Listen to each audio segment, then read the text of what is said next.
Oh, actually, let me see.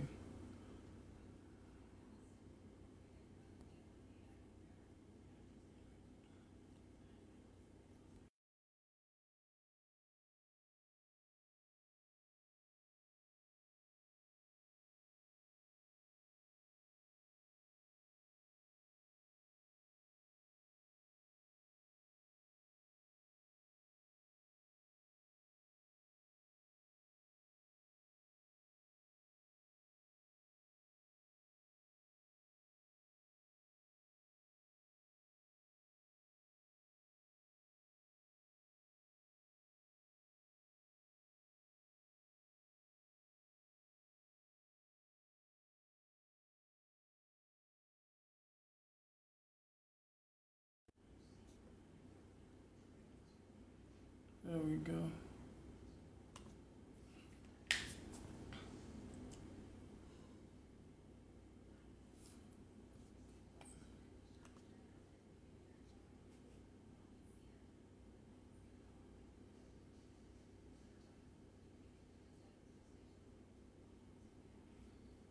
There we are. Can we hear me good? Can we see me good? Are we all clear? 1 in the chat if we can hear and see me. 2 in the chat if you can hear me but not see me. 3 in the chat if you can see me but not hear me.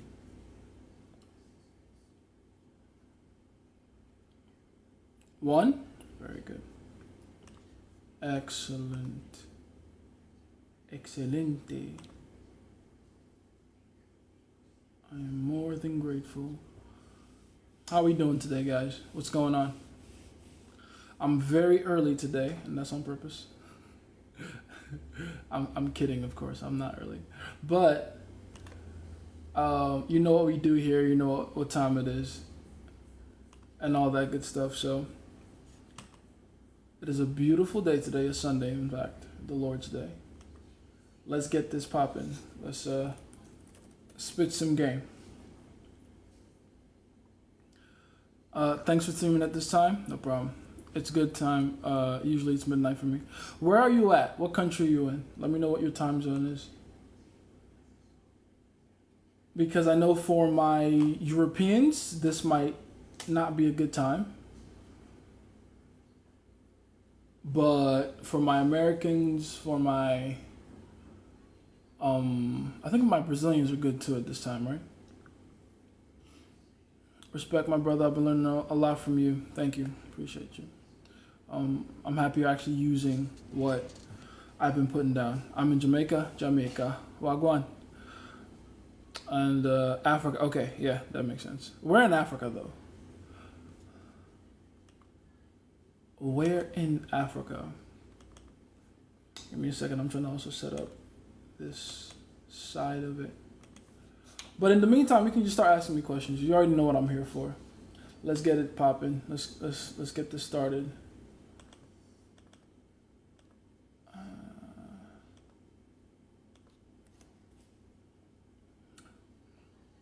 Tanzania, look at that. Shout out Tanzania. Tanzania is one of those countries I have a deep respect for because of how stuck in their ways they are. I mean, don't get it twisted. There's advantages and disadvantages to that. But when I found out that Tanzania doesn't offer citizenship to anyone that isn't Tanzanian by origin, I was like, respect. That's interesting. I met a girl from Burundi once, right? And first of all, I didn't even know what Burundi was until I met this girl. But she a very pretty girl. Beautiful, beautiful chocolate skin.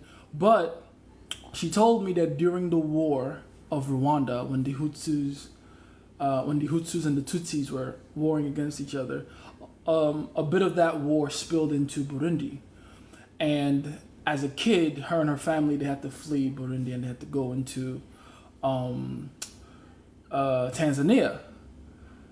But even though she pretty much grew up and was raised in Tanzania, she still doesn't have Tanzanian citizenship. Interesting.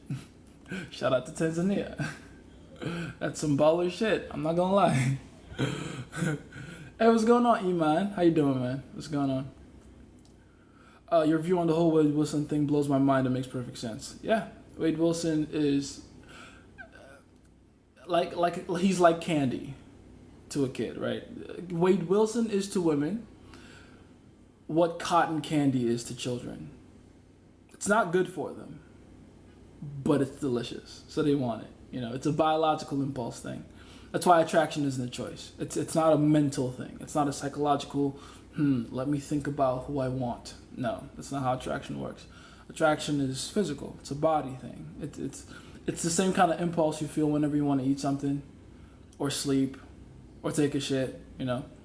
It's just something you feel that your body tells you you're ready for. And that's what these women feel when they look at Wade Wilson. They just get turned on. Right? Even the ones that are saying they don't find him attractive, trust me. If you put a lie detector test on them, they'll fail. They want him. They all want him. Of course they do.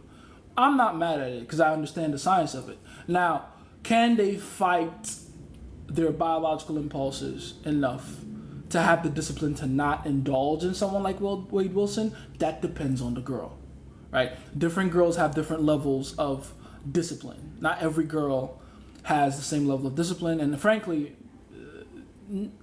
I feel like there's no girl that is completely 100% disciplined in all areas, because that's another thing about discipline. It manifests in different areas. So you'll meet a lot of girls that are very disciplined about like their diet and very strict about their gym and fitness regimen, but when it comes to emotional maturity, they have none, zero, right? So yeah, you can't really blame women for feeling that way about him. He's an attractive guy. It is what it is. The fact that he might be a criminal that has the capacity to unalive them doesn't matter. Just like it doesn't matter when the kid wants cotton candy and that cotton candy has the capacity to give that kid tooth decay or cavities. You see what I'm saying? Like, they don't care. It's not. There's no long-term thinking there. It's just, I want my candy. All right, what was that song? I want candy. Din, din, din, din, din. That's it. You know. So if Wade Wilson's mannerisms were different, they wouldn't find him attractive. I mean, there's still gonna be girls that like him for his height and his face. Those are at the very least above average. But it wouldn't be a hysteria. It wouldn't be like free Wade Wilson or all these fucking edits of him, or it wouldn't be to that extent. There's a pretty thug in the courtroom every other day. This is not the first time or the last time, you know, something like that has and will happen. But you have people like Jeremy Meeks and Wade Wilson pop up the way they do because primarily of their behavioral cues and their mannerisms. Because it's not just that they look a certain way, it's that they behave a certain way. They look like the kind of person that can keep her safe. That's, you know, the biological impulse there. It's like they have this weird calm under pressure. And when you have that as a man, that I would say is the most attractive behavioral cue you can have as a man, is when a woman believes that you are the kind of man that can handle anything. Very attractive. Like, if there's one thing I keep telling you guys to focus on, it's that. Like, literally just calm under pressure, the ability to withstand tension, and then risk-taking ability, right? You have those, you're set. You can attract just about any woman. What you choose to do with that attraction is up to you. Hey, what's going on, Ryu? I missed you, man. Where have you been? Well, I know where I've been, so I guess you should be asking me that question, but you know. This is the perfect time to go live, bro. Do this more often. Right now, 5 p.m. All right, cool. It's 5 p.m. My time right now, EDT.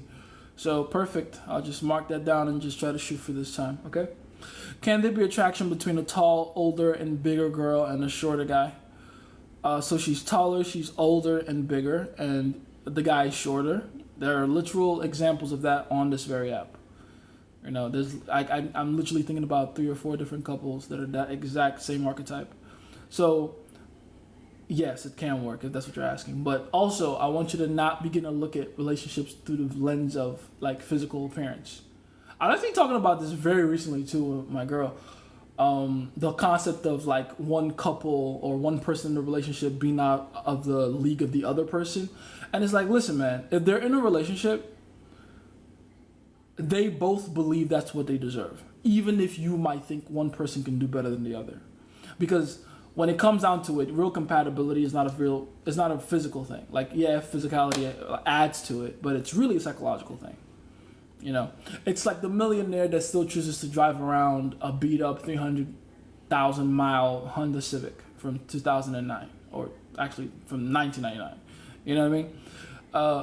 They can do better. The millionaire can get better. They can afford better, obviously, a billion times better, really, in terms of like time saving, technology, all that good stuff. They can buy a new Honda for less than $50,000 and have a lot of money to spare, obviously. But they choose to drive the old beat up car because psychologically they truly believe that's the best decision for them. Therefore, that's what they deserve. You can't fault people for the decisions they make when it comes to that. Just, you know, let it be. It's whatever. Let's see. What's good? Hey, how you doing? I don't even tell Mom. I hope you guys are enjoying the group. I gotta pop in there like soon. I'm about to be very active on the group too because I want you guys to see a lot of stuff that I'm, you know, doing behind the scenes. There's a lot of stuff I want you guys to give me your opinion on. So, you know, spoiler alert, core speaks and stuff like that. Shh, and feel. Shh. It's why a woman would cheat on you with a man on parole. Exactly. Yeah, we're going back to the Wade Wilson thing. Because that man on parole is like the forbidden fruit, and he's attractive, and she cheats. And she cheats because she doesn't have the discipline to say no to the forbidden fruit. So I keep telling people, whenever you get a new girl, one of the most important things you have to do is make sure she becomes disciplined. One of the greatest gifts you can ever give a woman is discipline. But it's one of those tricky gifts where you really can't give it unless you have it. So if you're going to have a woman be disciplined, and all discipline is, by the way, is having a standard and sticking to it aggressively, right? How can you tell a woman to have a certain standard if you yourself don't have any? You know what I mean? So you have to be aggressive about the standards you keep for yourself, and then it'll be easier for her to be, you know, led by you. She'll follow your lead more easily. You look gorgeous today, Redbone. Appreciate it. I don't know if I would be called Redbone. I'm more caramel chocolate, but I appreciate the compliment regardless. What's going on, San Andreas? How you doing, man? So if Wade Wilson's manners, oh yeah, they ran that one.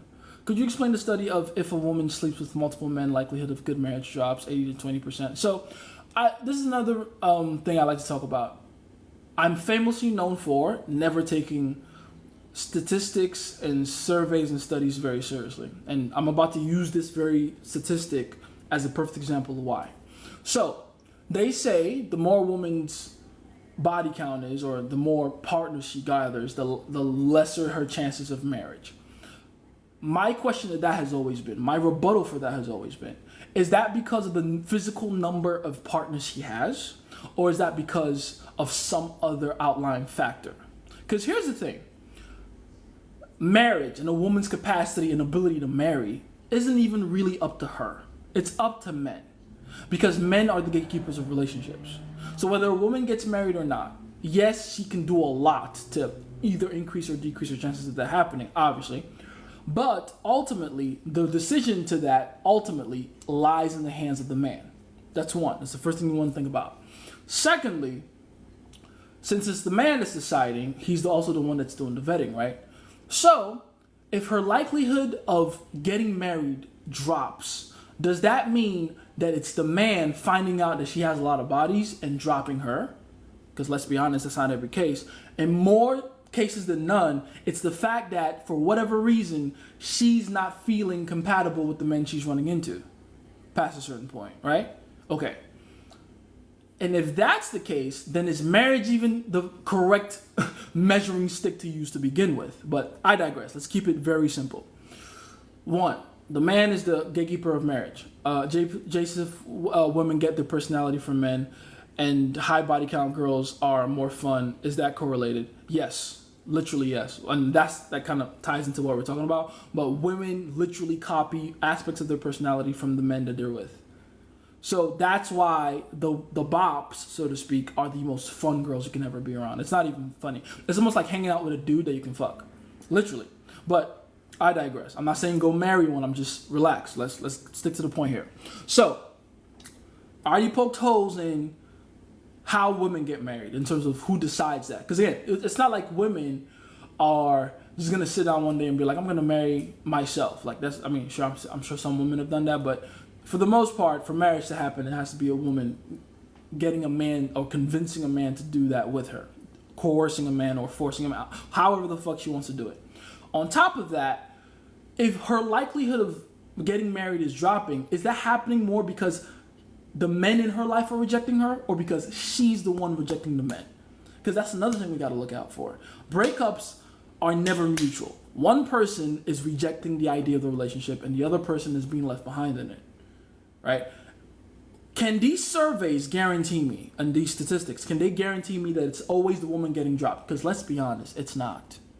All right? Most of these women that have more experience with men end up being the ones that end most of the relationships they enter. Because primarily of a lack of satisfaction. Because that's what happens when you've gone through a lot of men. It's the satisfaction issue that's the issue. Now, that kind of brings me back to my final point about this whole thing. It's not the marriage you should be using as the measuring stick. It's her capacity for compatibility. That's what you should be using. Her capacity for compatibility. And is that affected the more men she's with? Here's the actual truth to it. Yes and no. I'll explain. The yes part is, yes, it's affected. Because the more men she's with, the more desensitized she is to compatibility in general. That's very true. The red pillars are true. I'll write about that. But no, in terms of just because her barrier to entry for compatibility is higher, doesn't mean, one, it's impossible, and two, the number of dicks has anything to do with it. Like, really understand this. Is her having more sex with a certain amount of men affecting her on some level? Yes.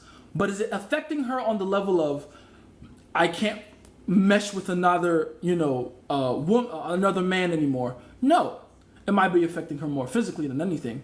But psychologically and emotionally, it's stretching her out. It's making her less satisfied with regular.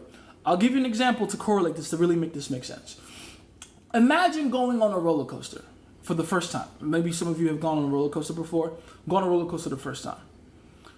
What was that experience like? It was a lot of ups and downs, a lot of excitedness, emotions, blah, blah. You go. It's fun. Let's now fast forward it to the 100th time you go on that roller coaster. Is that going to make you not have fun on the roller coaster anymore? No. But it's not going to be as exciting as the first time. Why? Because you're now desensitized. You're used to the roller coaster itself. So what would have to happen for you to feel that same level of excitement the first time you got on the roller coaster? Simple. You would have to get on a bigger, better, faster, more challenging roller coaster. That's really it. That's the issue. The more a woman gets on with a lot of guys, the more her excited meter goes up and stretches. So she has to be with a guy that can match her new level for, let's use this word, gluttony for excitement. That's what needs to happen. And if she matches with that guy, she finds that guy, compatibility will happen naturally. It'll happen naturally if she wants and if he wants. The marriage will happen, blah, blah, blah. But for the most part, what needs to happen, what you need to focus on is her likelihood of running into the guy that stretches her out emotionally. Not even physically, emotionally, psychologically. The guy that puts her through the most stress. The guy that makes her go through the emotional roller coaster. A lot more than the others. Because it's only ever just one or two. It's never if a girl fucks 100 guys, right? Let's say she fucks 100 guys. Only about 3 of them in there are actually important. The other 97, she fucked those guys to try to get over the other 3. Am I making sense? It's not the sheer number of guys you need to worry about. It's her likelihood of running into the guy that knew what the fuck he was doing. Like, take me for example. I know what the fuck I'm doing. Not to brag, but it's true. That's how I can explain these things. There's girls I've met that already had experience before they met me. But I'm so fucking exciting to be with. Every other guy they ever go with after me, they have to compare to me somehow. On the other hand, there's girls that were damn near virgins when I met them. Right? Almost no experience. Maybe 1 or 2 guys under their pockets. Do you think those girls won't be doing the exact same thing and comparing every other guy after me? So imagine this. The next guy probably meets her. She tells him, oh, I've only had 3 boyfriends, me being the 3rd. He thinks to himself, okay, I got a jackpot here. This is nice. This is cool. Awesome. There's no wear and tear there. There's just one problem. She ran into me. And I know how to put these bitches through an emotional roller coaster. Effectively so. And on purpose. So he's just as fucked as if he ran into the other girl that already had experience before she met me. It's not about the number of guys. It's about her likelihood of running into a guy like me. That's what you should be worried about. That's what the fuck you should be worried about. Imprint made over amount of bodies. Exactly. Well done, Ryu. Exactly. Like, fuck the number of guys she's been with. Imprint. Is there an imprint there? That's like, bro, if she only tells you, oh, I only had one boyfriend, and you find out that boyfriend is me, you got more work to do than if she told you she had 20 bodies and all of them were like, I don't know who would be a good example, but you get what I'm saying. Like, all of them are like fucking clueless motherfuckers that don't know what they're doing, right? So yeah, that's what you need to worry about. Don't worry about the fucking compatibility thing. And really understand that first point I made. It's you that decides who you want to marry, not them. So ultimately you have the control here. Don't worry too much about that, okay? What would you say you've done to put them through the emotional roller coaster or imprint? A lot of emotional stretching. This is something I talk about in my imprinting series. It's on YouTube for free if you guys want to go check it out after this. Imprinting 101. Jace the Pickup Scientist, Imprinting 101. Type that in your YouTube. You'll see all that. But yeah, it all comes down to making her feel emotions she's never felt before and will never feel around anyone else. Putting her in high tension situations multiple times. You know, that's how you do it. Alex Hormozy always says solve rich problems, they pay better. And that's basically the same as you saying date 10s, they're easier. Literally. I keep telling you guys, making money and getting girls are very similar craft. I'm not even kidding. I'm clearly a lot better at one than the other. But I'm decent enough at both to know, like, yeah, like, awesome. Like, for sure.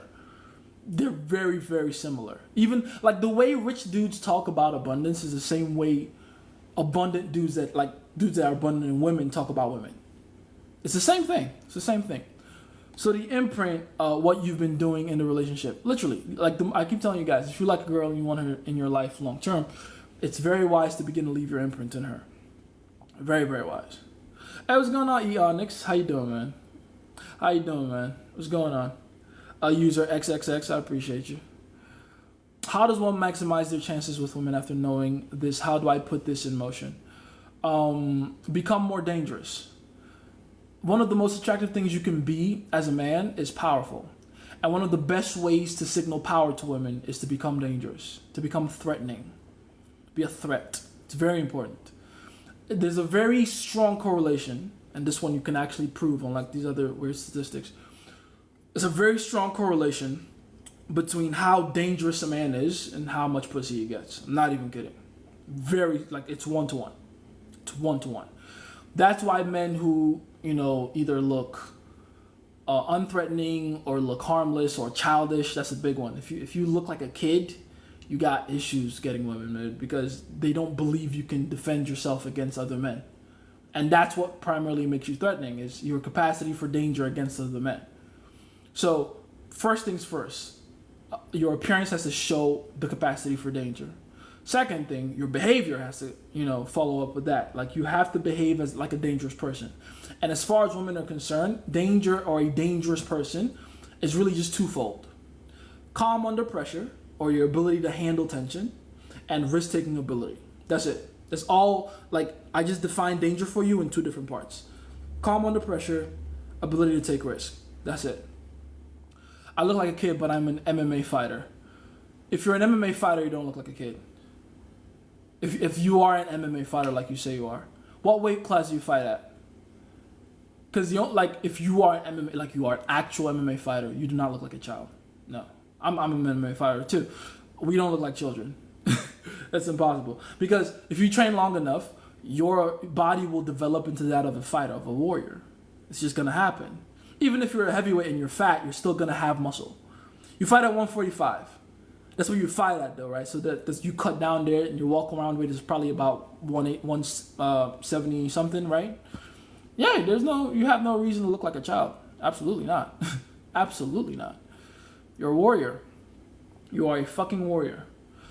People saying they feel bad for Yuri. How do you feel about that?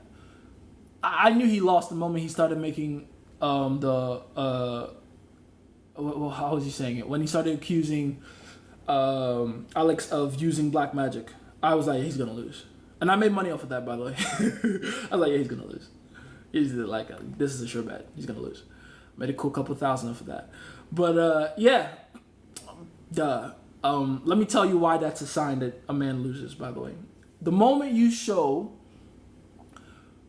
that you need the other person to be in some kind of a handicap for you to win or take away something. It's like when fighters want to fight one of these Dagestani wrestlers, right?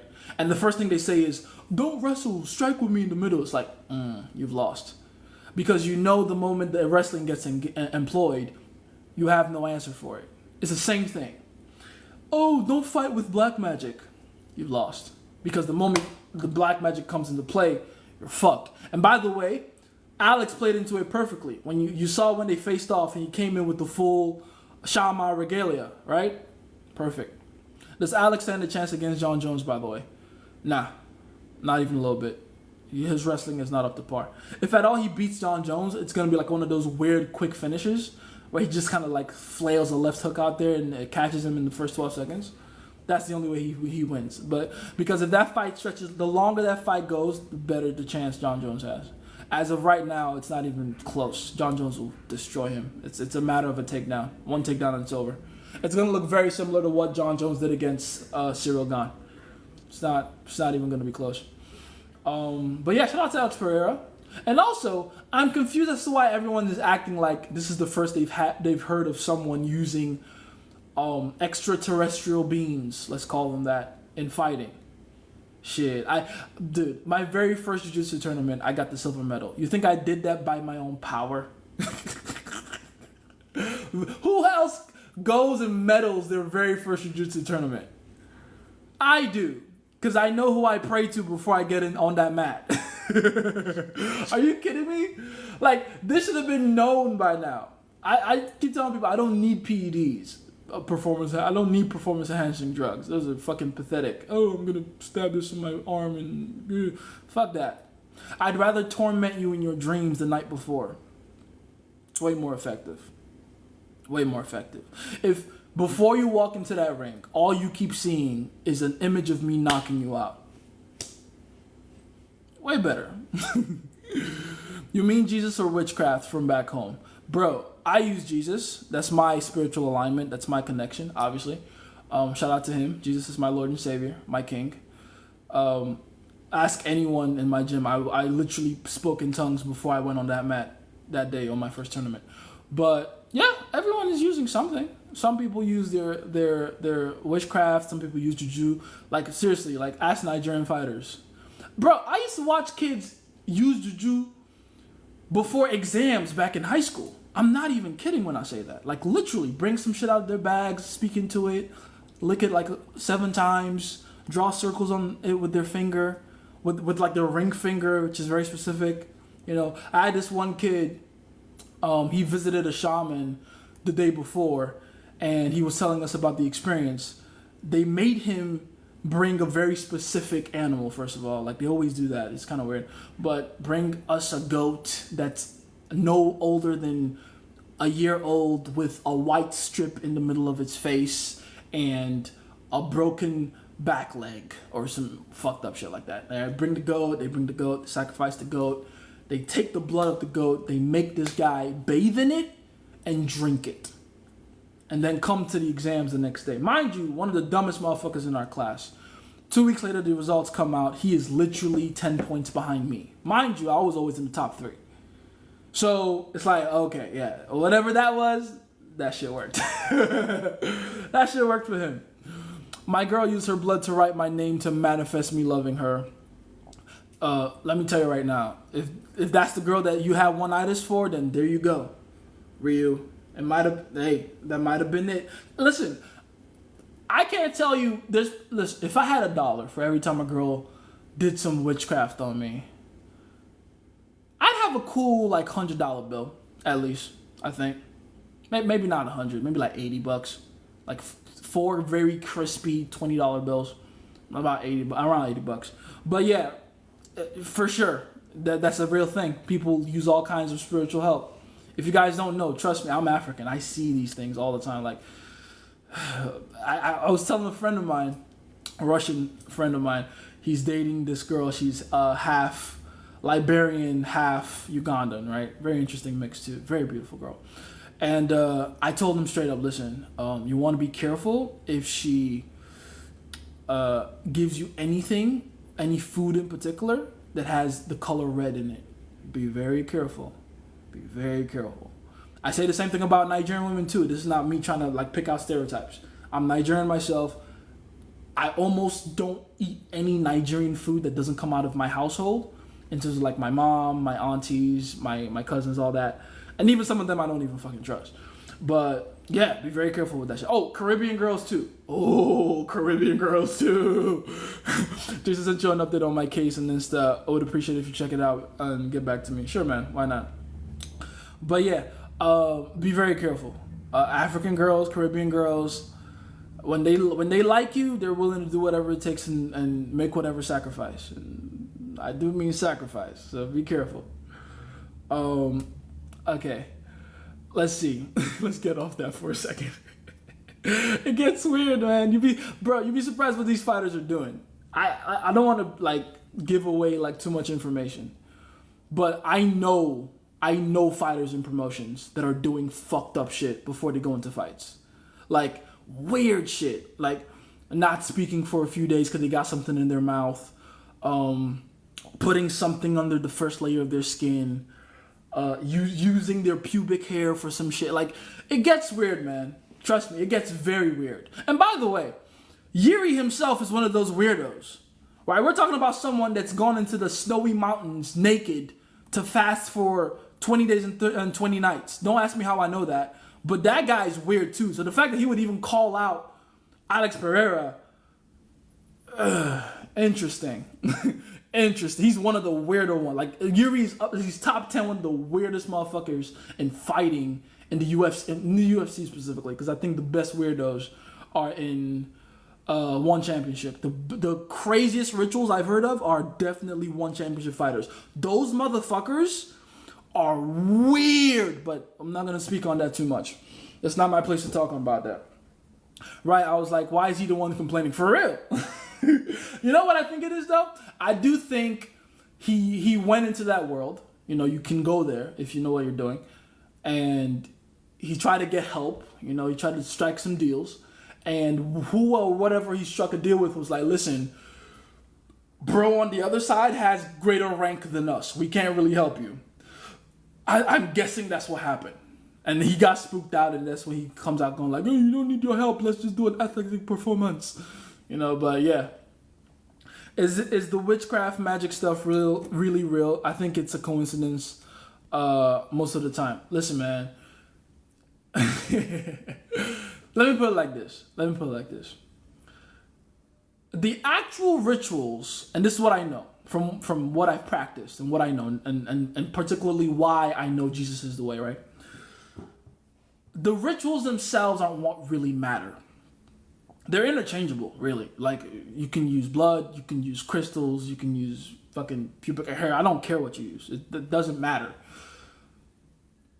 But you have to understand a few things. One, whether you're dealing with spirit beings of good or of evil, the means for communicating with all of them is essentially the same, right? Whether, like, if you pick up your phone, I'm looking for something to use as a phone. Let me use my hard drive here for a second.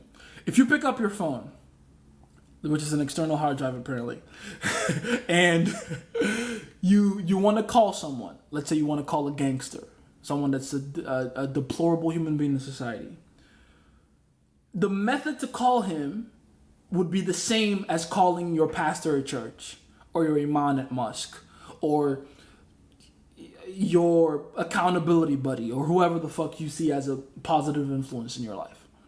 It would be the same means. You would have to find a phone number that is a specific number of numbers, in a certain sequence. You would have to dial that number on your phone, and it would send a signal up to a mast, and that would send a signal up to a satellite, and that would bounce back to another mast to a different phone.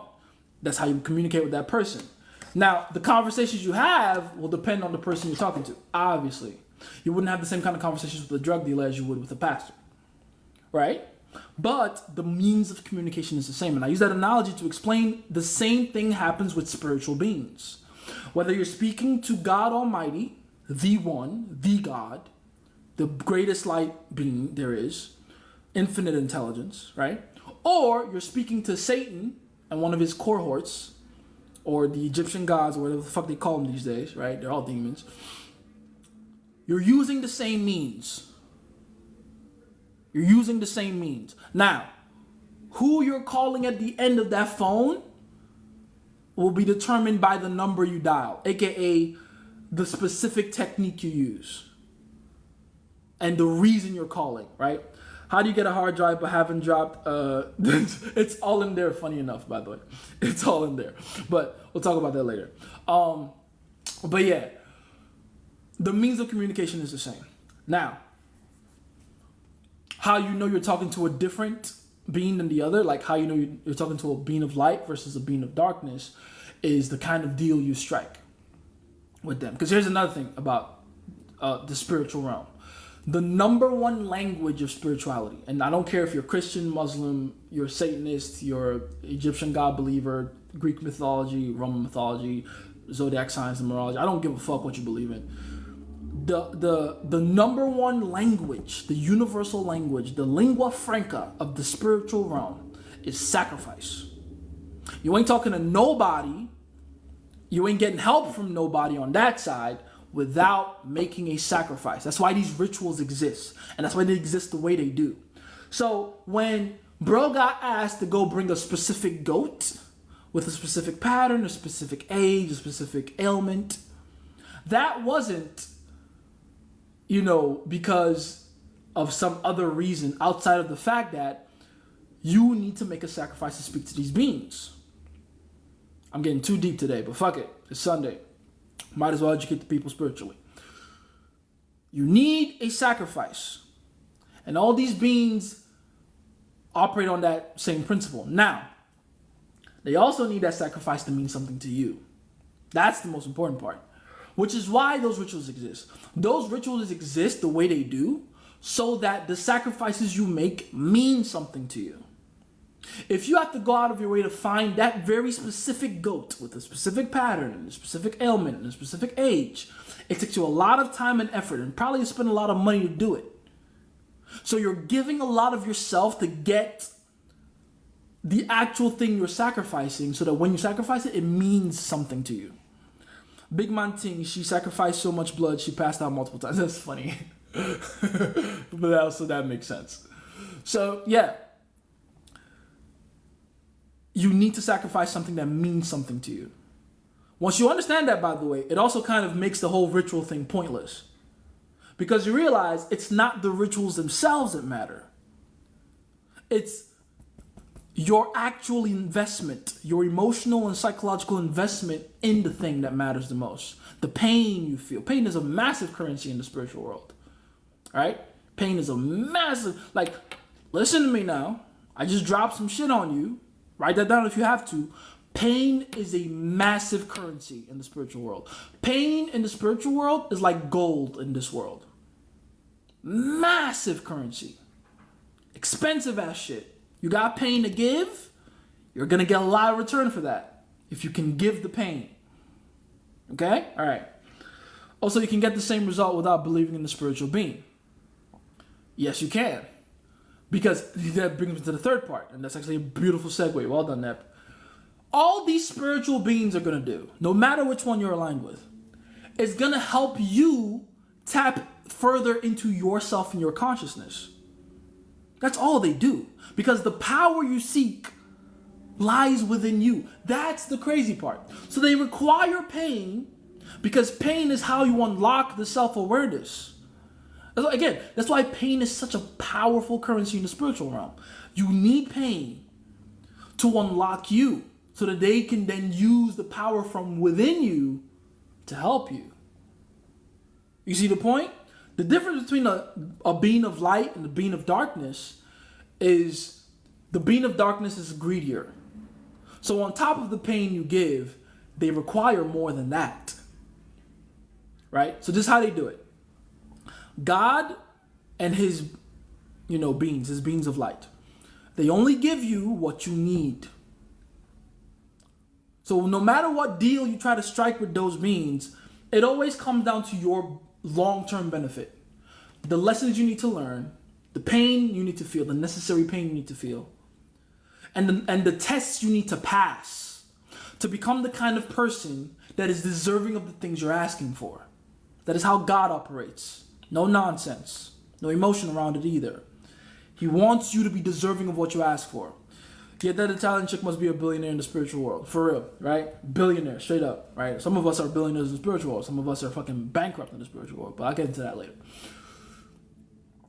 God moves with patience and requires patience of you. And a lot of the pain you give to him and his beings will be around the patience you have to endure and the tension that comes with that patience while you're being patient, so that you can begin to be forged into the person that is deserving of what you want. Now here's what the devil does. Here's how he operates. He gives you exactly what the fuck you're asking for, but he does it when he knows you're not ready for it. Does that make sense?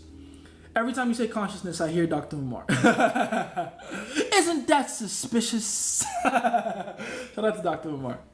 I don't necessarily agree with that man, but he's fucking hilarious. And you have to agree with that. He's a funny man. What was I? Okay, yeah. The devil gives you what you ask for when you ask for it. Because whenever it is you ask for something, you are almost never ready for it. And he knows that. And he uses that to his advantage. Now, here's what happens when you get something you're not ready for. It's like if a child asks for, I want a gun. Right? You wouldn't give a gun to a child. But imagine you were evil enough as a parent to go, here you go, son, a loaded 22 or something, right? A loaded 4.5. What would happen? That child would destroy and hurt a lot of people, and most likely hurt itself. So the devil's job is to use the pain that you sacrifice to it and its spiritual beings, its dark beings. So if God loves pain, does girls giving you pain make you their God? Essentially. I was going to tie into that later, but you're getting ahead of me, Ryu. Hush, you're too wise for your age. Hush. But anyway, the devil makes you abuse the power within. That is the devil's job. It makes you take something you're not ready for. Because everything you're asking for, you have the power to get. It is all within you. It is all within you. But the devil makes it so that you get those things when you are not ready for those things. God is in the opposite business. That's why most people don't like doing deals with God. Because God will put you through the ringer.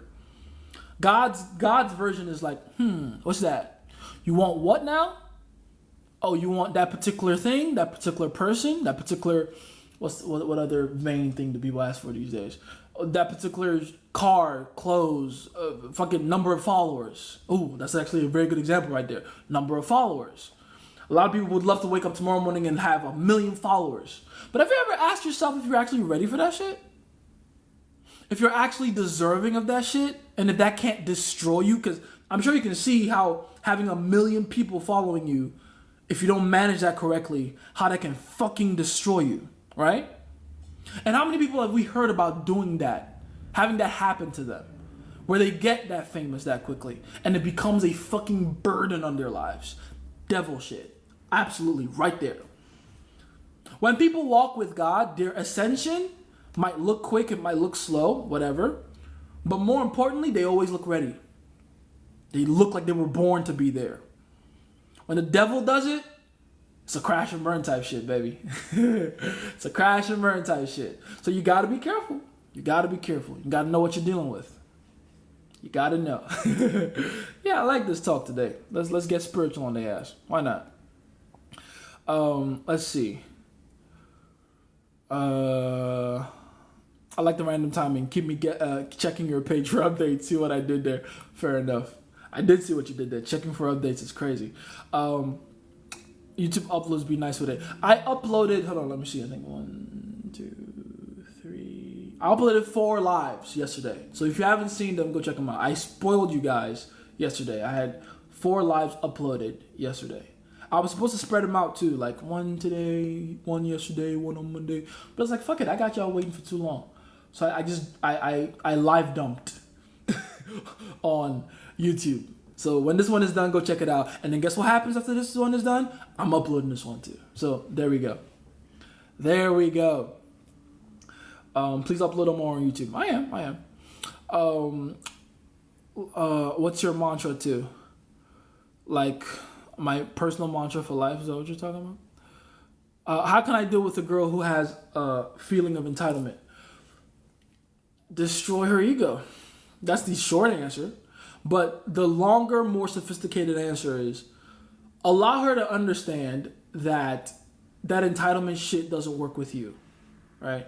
Whenever I talk about making sure a woman understands that you're not the one to be trifled with, people think about that like, oh, just destroy her ego, humble her.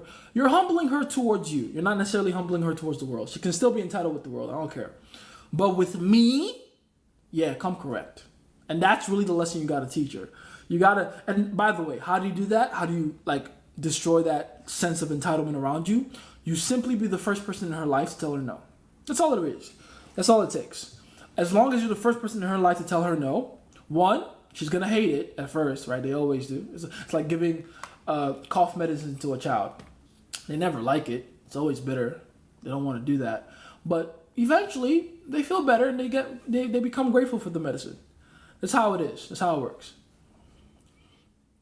Be okay to not overshare with women you hit it with. Cool. I don't know what that's about or what we're talking about there. Overshare with women you hit it with? You mean like things about yourself, secrets, or the game? People always get confused whenever I say I teach my girls a game. Right? When you have game, really good game, you can teach your girls a game and it doesn't like they don't use it as a weapon against you. Or even if they do, it doesn't hurt.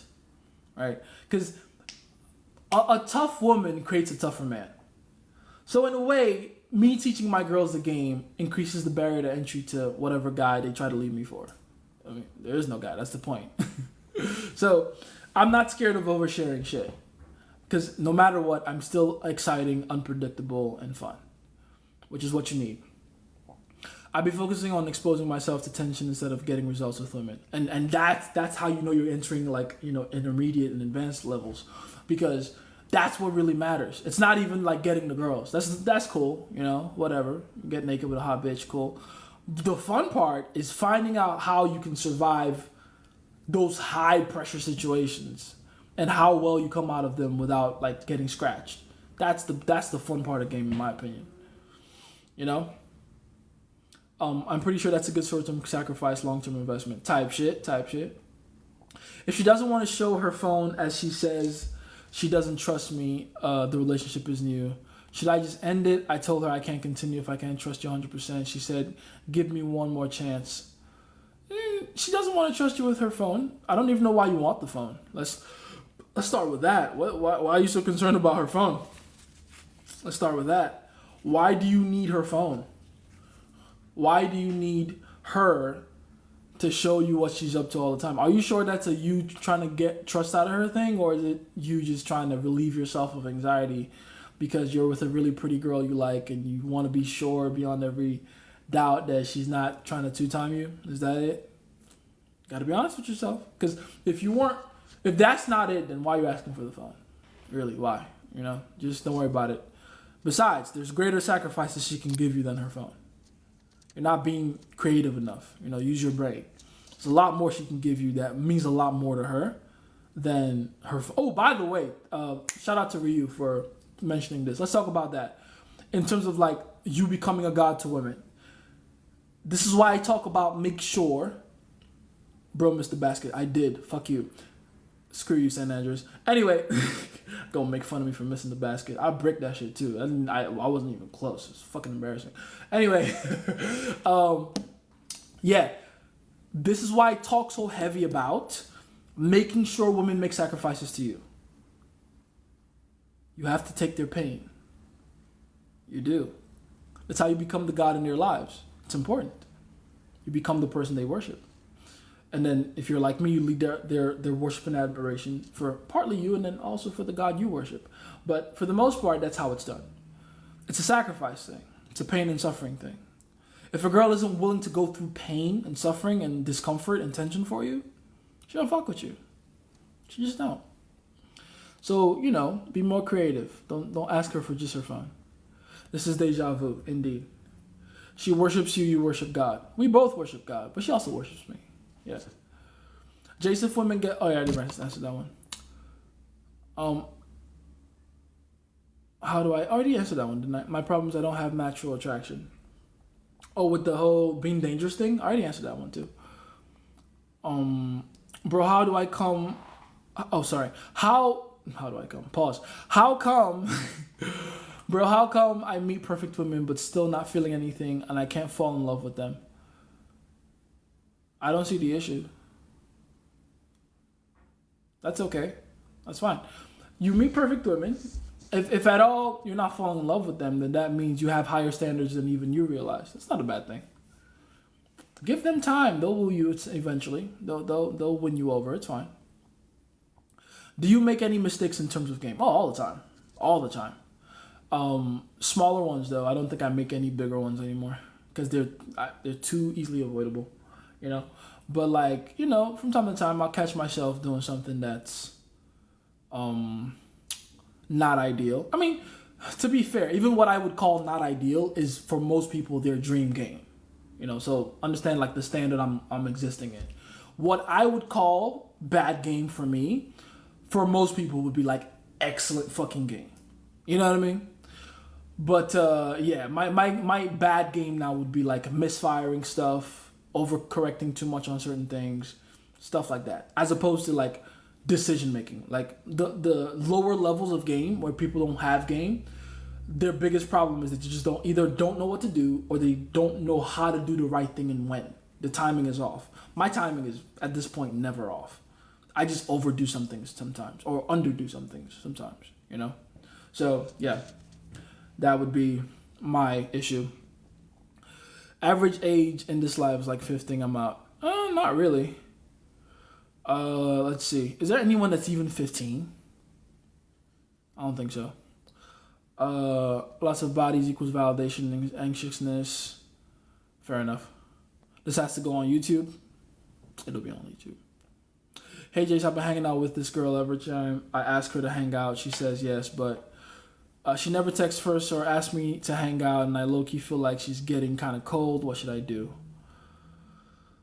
What did you do to make her get cold, though? Was she always cold, or is she just like that? Have you seen higher levels of interest from her before, or no? That, in my opinion, is the most important part. You got to look out for that first. Because if you've seen higher levels of interest from her, then that means, yeah, she's definitely going cold. In which case, you've been doing things to make her lose attraction. But if she's just naturally cold, then it might just be who she is, whatever. All races have to overcorrect something, right? What is it for Arabs? Aggression. Overly aggressive. Arabs are too fucking aggressive. Y'all need to chill. Y'all need to fucking chill, right? And by the way, I'm Nigerian, so if anyone knows about overaggression, that's why I can point it out very easily. For Arab dudes, fucking, it's not just the aggression, too. Yeah, aggression, but it's really just the general lack of emotional maturity. If there's one thing about Arab dudes, and again, it's not even your fault. It's it's the culture combined with, the predominant religion. A lot of Arab dudes don't realize that y'all have to fucking be men. You can't allow yourselves to lose your shit like that and that often. You know what I mean? Sorry, man, didn't mean to embarrass you. It was a joke. Oh no, you're fine. I bricked it, so you're not wrong. I did brick it. But yeah, Arabic dudes, y'all need to chill.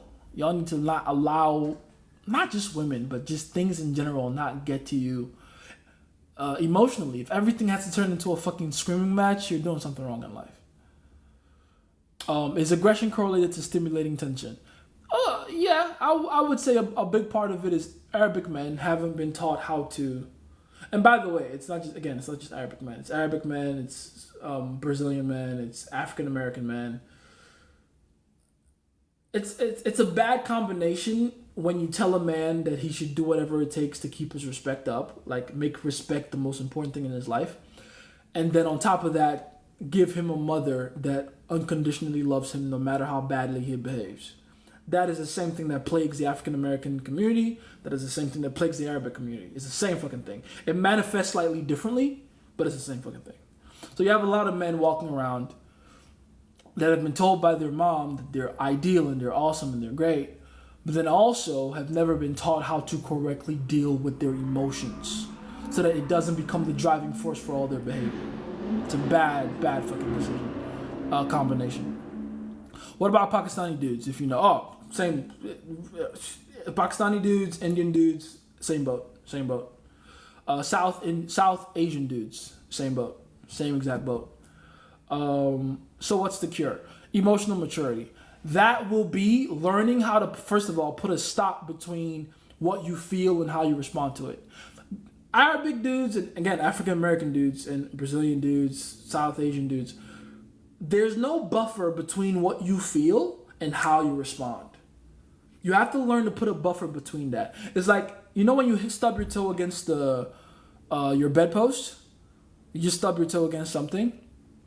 If you observe that moment correctly enough, you'll realize there's actually quite a bit of a space of time between when you actually stub your toe and when you feel the pain for it. And then there's another bit of time, if you want it to be there, between when you feel the pain and how you respond to the pain. Right? There's different stages of how your body, signals the pain that's going on in you. Same sin manifesting in different cultures. Exactly. Same exact thing. Same exact sin. Very true. Very well put too. But yeah, you have to remember not to take everything seriously. That's, I would say, the first one. Now, don't take everything seriously. Not everything everyone does around you is a fucking indication of their lack of respect for you. Like, that's the first. I'm looking at you, Arabic men. I'm looking at you, African American men. Not everything everyone does around you is a fucking indicator of the lack of respect they have for you. Chill out. They might have truly just wanted to say hi. Relax. It's not that serious. And don't give me bullshit about, I have all these excuses, this is why I'm angry all the time. Shut up. That is a lack of emotional maturity. And you're not black women. You don't get to have that as an excuse. You're men. Okay? All right. Like 7 deadly sins been the same sin in different manifestation. Yes, it's pretty much the same thing. Like same sin, different cultures manifesting it. But don't take everything so seriously. Chill the fuck out. Second thing, if you wanted to, you can stop yourself from crashing out. Relax. Just because you feel anger, this is key, and this, I'm speaking to all men this time, not just these particular cultures. Just because you feel something doesn't mean you have to express it. We all know this, by the way. When you're on your phone and your friend sends you a meme, and you look at the meme, and you think the meme is funny, but you don't laugh. In fact, I'm sure there's a meme about that too. You look at something funny, and you type LOL, ha ha ha, smiley emoji, laughing emoji, and you send that to your friend. Whole time, your face is straight. Want to know why? Not because it wasn't funny. It was funny. You just chose not to express that. You can choose not to express that. So we should slow down that toe stubbing process and be calm. Exactly. Just slow it the fuck down. Observe it. It's okay. Nothing bad will happen if you just allowed yourself to see what's going on and not allow your entire being, your body, your avatar to be a way to express everything you feel inside. That's pathetic. Right? Why are you allowing yourself to be such an easy book to read? Right? It's like someone playing poker and having the worst poker face. It's ironic too. These men pride themselves in being hard and gangster and shit. Or, we have a big family, we have these and that and all these people behind us. And it's like, that's just insecurity coming out. Again, mind you, I'm not even saying don't be insecure. We have fucking insecurities. We'll all be dealing with our insecurities until the day we die. All right? Insecurity is a very amazing motivator, a motivator of men. Right? Now, I will never bash insecurity like it's a bad thing. It can be useful if you know how to use it. But you don't have to allow that insecurity to be expressed. It's not necessary. It's not fucking necessary, bro. It's not necessary. It puts you in bad situations. It makes you look weak, right? A lot of men are doing the Will Smith thing, right? I'm going to do something to look tough, but really I'm doing it because I'm scared. I'm doing it because deep down, I don't feel like I'm enough. You know what I'm saying? You don't it's okay to not feel enough. If you don't feel enough, whatever. Who cares? But don't fucking go out of your way to try to overcompensate for that. It's not necessary. Just don't feel enough, but be chill about it. Okay? I think Arabs are generally too emotional. It's not even just aggression. You get me? Yeah, right. You're very correct. It's not just aggression. But usually, and this is why I said aggression first, when it comes to Arabic dudes, usually, when it comes to women, the aggression is the forefront thing. And that's why, it's very hard usually for Arabic dudes, unless you're dealing with other Arabic chicks or Latina chicks. You guys have a lot of success with those two, Latinas, Arabic chicks. Unless you're dealing with those types, you're going to have a lot of trouble with the aggression thing. Because every other woman on a cultural level looks at Arabic dudes as aggressive, like overly aggressive. Like overly aggressive, overly jealous, overly controlling, overly protective. It's just too much. You know what I mean? So just calm down on that shit. You feel me? Let's see. If we would want to marry one chick, what type of girl should she be in terms of body count? If you had to marry a girl, it doesn't. The body count doesn't really matter. What do you think I'm going to tell you? Oh, if her body count is 100, don't marry her, bro. If her body count is 100, but you successfully imprint her, and she is willing to die for you, and she's beautiful, and she's willing to drop all her old ways, have your kids, take care of you, be as disciplined as possible to keep you happy, why would I tell you to say no to that? You know how many men have blocked their blessings doing dumb shit like that? Like, body count. No, fuck that. No. Marry the girl that's on your side. Marry the girl that's completely bought into your bullshit. Completely bought in. That's the girl you gotta marry. If you must marry. You feel me? Hey, what's going on, Philip? How you doing, man? Oh my God, that statement just killed the red pill. Imprint over bodies. Indeed. That's why, again, the red pill is a cool ideology, but it only helps you to a certain point. At some point, when you start practicing game, you begin to see the difference between red pill and real shit. You feel me? Practice, guys. I'm telling you, I always say it. The barrier to good information, the barrier to entry to good information is actually using it and finding out how good it is. You feel me? Do you think comfort can be useful for tension? If you want to kill the tension, yeah.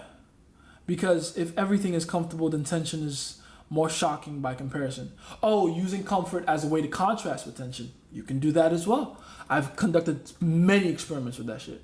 Hold on. TikTok is asking me to verify myself. Yes, TikTok, it's me. Thank you. But yeah. But be careful with that, though. If you're going to get to the point where comfort is so predictable and so commonplace that tension would be so surprising, then that would mean you're risking getting to those levels of comfort to where she begins to not have attraction for you anymore. So be careful with that. Again, that's speaking from the experiments I've conducted. That's usually the problem. If you want to use the comfort as a way to make the tension look greater in contrast, that's cool. But if you go too far down, you'll have a good ways to go up. You feel me? Let's see. By for Yuri, I already read that one. Can you correct that? Yes, you can. You can, but again, it would require a lot of tension, and that's kind of what I was saying. If you go too far into comfort, you have a lot of tension to make up for. So good luck. Yo, Jace, I'm Binix from Maryland. Bought the interview light, and it's helped a lot. I'd like to book a call. Yeah, go ahead. Link's in the bio. Schedule a call with me there. Hope you go through the interview light more than once, though. Very important. I don't know if you finished it yet. It's quite a lot, I know. But go through it more than once. And yeah, congratulations on the help you're getting. That's kind of what I did it for. Let's see. Like Ryan Garcia. Oh, your weight? Oh, you're good, man. Just be dangerous. That drama, indeed. Can I use the opener's guide at night? Use it whatever. The time of day isn't what determines what opener you use. The situation is more, more important for what kind of openers you end up using. That's why I made the opener's guide, so I can show you what kind of openers you should be using in certain situations. You see how I broke them down in there? So yeah. Let's see. Does juju work on women? If you believe in it, sure. If you believe in it, if you want to go through all that, sure. Why not? You can do that. You can do that. It's kind of funny because last year I was like, I'm not even gonna touch these kind of topics when you're talking about. I'm gonna keep it strictly science. Now look at me, I'm just spilling the beans on this shit. But yeah, you'd be surprised how many people have successfully used all kinds of spirituality and witchcraft and all kinds of crazy shit to get their partners, and it's real. It's real. But to be fair, you have to be like a really weak-willed, weak-spirited person for that shit to work on you, though. So keep that in mind. You get a partner, but you essentially get an NPC. Who the fuck wants that, Why did you go for comb over lock? Honestly, because it was getting in the way of my eyes. I didn't mean to do the Killmonger haircut, guys. I swear. It was getting in the way of my vision, so I swooped it to the side. That's pretty much it. And then it just kind of happened like this. That's all it is. Let's see. Would appreciate it a lot. Oh yeah, I read that one. I will, by the way. I will. Jollof is goated. Very, very. I haven't had jollof in a while. I had plantain a few days ago. I got some jollof from my mom's place. She said she read it in a witchcraft book. Oh, that's funny. They always do. The books themselves have good information, but it's the weight they carry that's the real price you pay. Because when you have those books in your house, in your dwelling place, you invite spirits in with you. So be careful with that shit. I grew up in Haiti and they wow with Haiti. I didn't even mention Haiti. I didn't even Haiti's goated when it comes to juju, man. Haiti's known for that shit. The only high priests that the Nigerian high priests fear are the ones in Haiti. Real talk. Real talk. Haiti is known. Haiti is known. Shout out to Haiti, baby. Haiti. Shout out to Haiti. Every single person I've ever met from Haiti is cool. Mostly because they're all just Nigerians with French accents, if you really think about it. Let's be honest. That's what Haiti is. Haiti is just Nigeria with a French accent.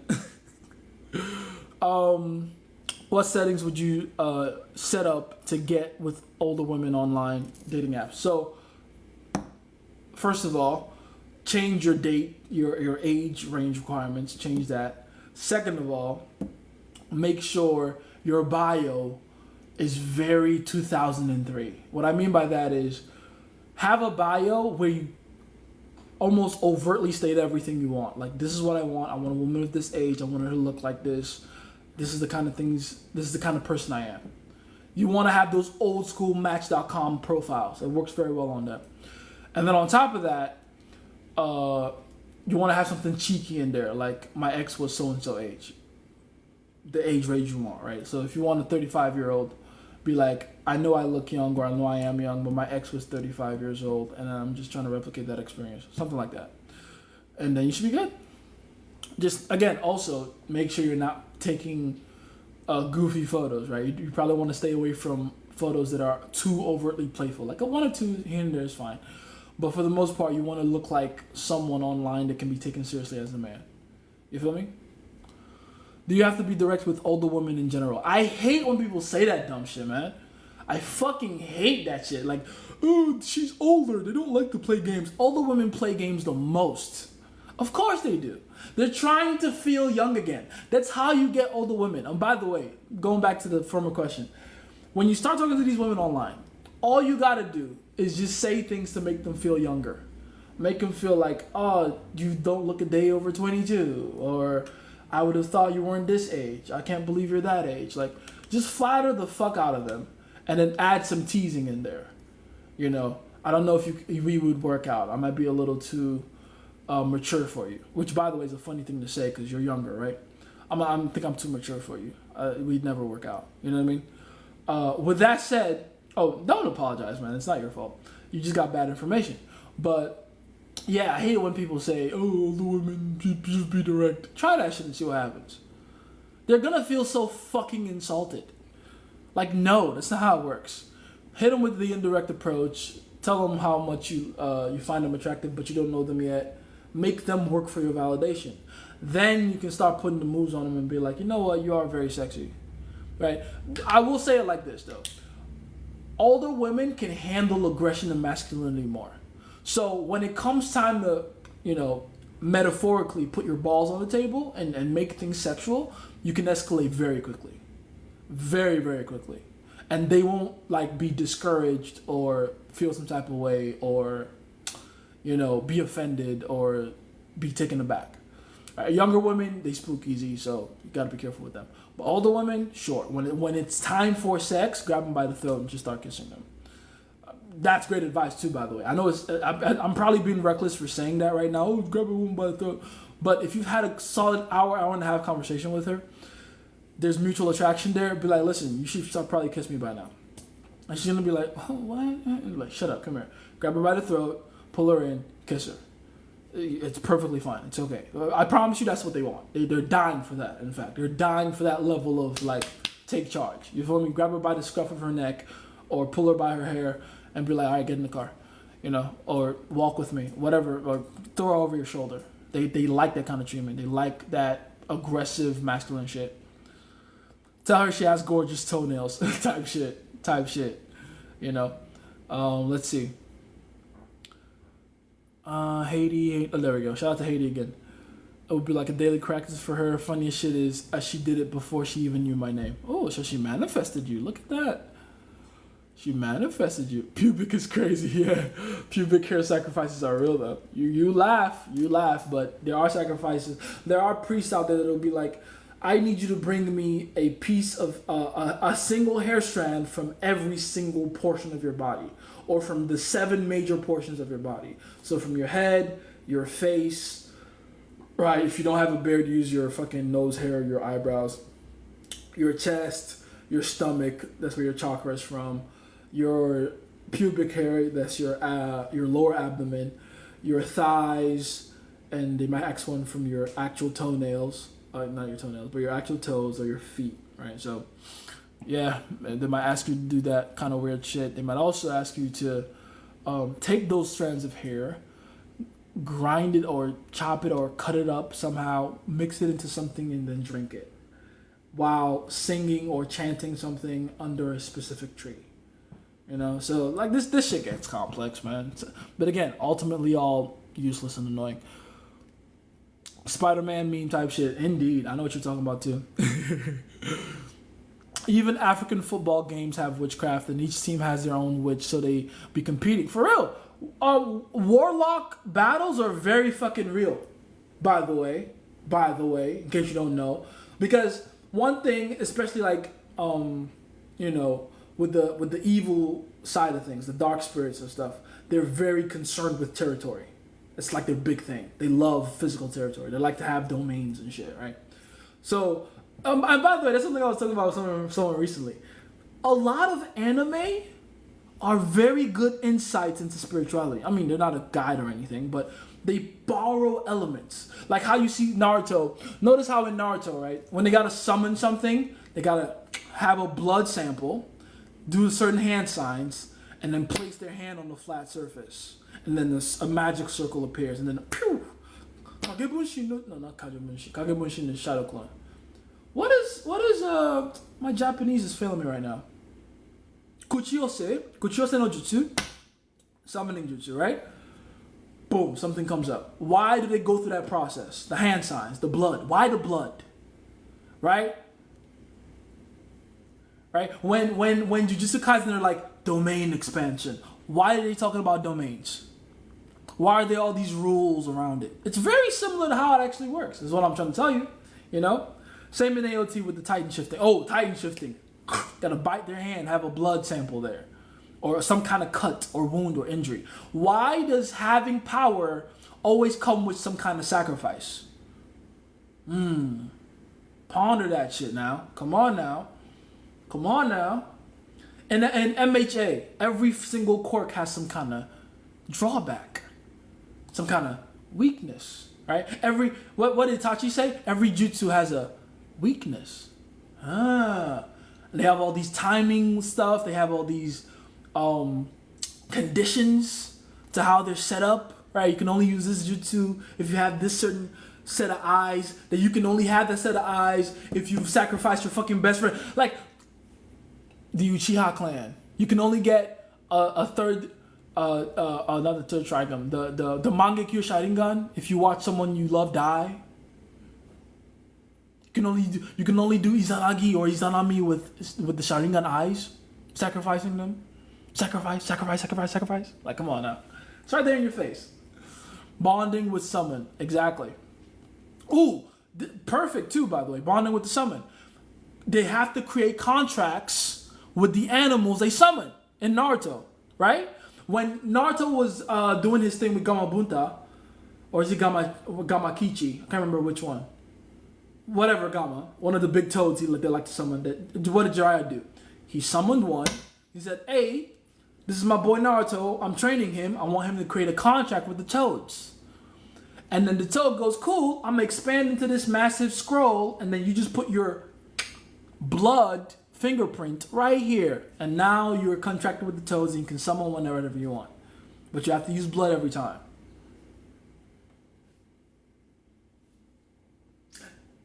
Don't you find that suspicious?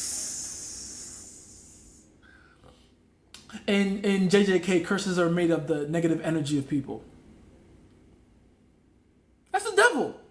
That's the devil. It's manifested negative energy. That's Satan. That's what Satan is. You see what I'm saying? It's all there. It's all there.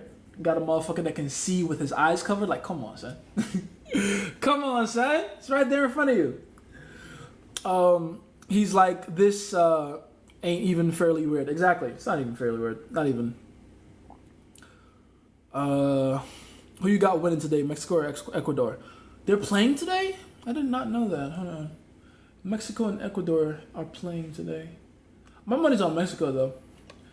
If Mexico and Ecuador are going at it, my money is on fucking Mexico. What time do they play? 8 p.m. Okay. Alright. That's a few hours from now. My money's on Mexico, though. Ecuador ain't banging on shit. Mexico's gonna destroy them. Mexico should be what Brazil is right now, in my opinion. It's kind of sad they're not. Mexico should have all the fucking stars. Mexicans can ball, bro. They can ball. They can ball. Anyway, I can smell the bean in there for nah. Bro in the car for once. Get we upgrade to the bedroom. From time to time, when I'm not feeling, like I need to meditate or whatever, because my car isn't just like a space I use for my videos. It's also like my sanctuary in a weird way. My car and my shower. That's where all the good ideas come from. You feel me? Hey, what's going on, Profilo? How we doing?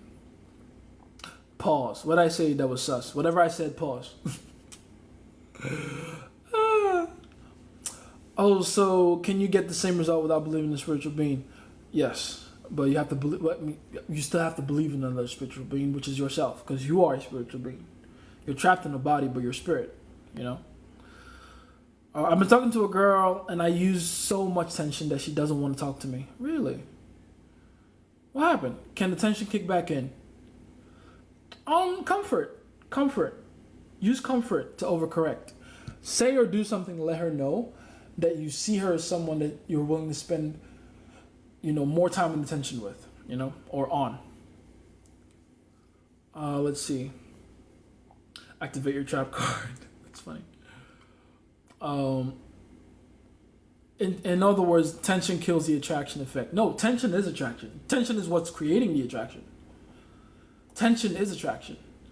Well, it's the precursor to attraction. So tension is what's creating the attraction.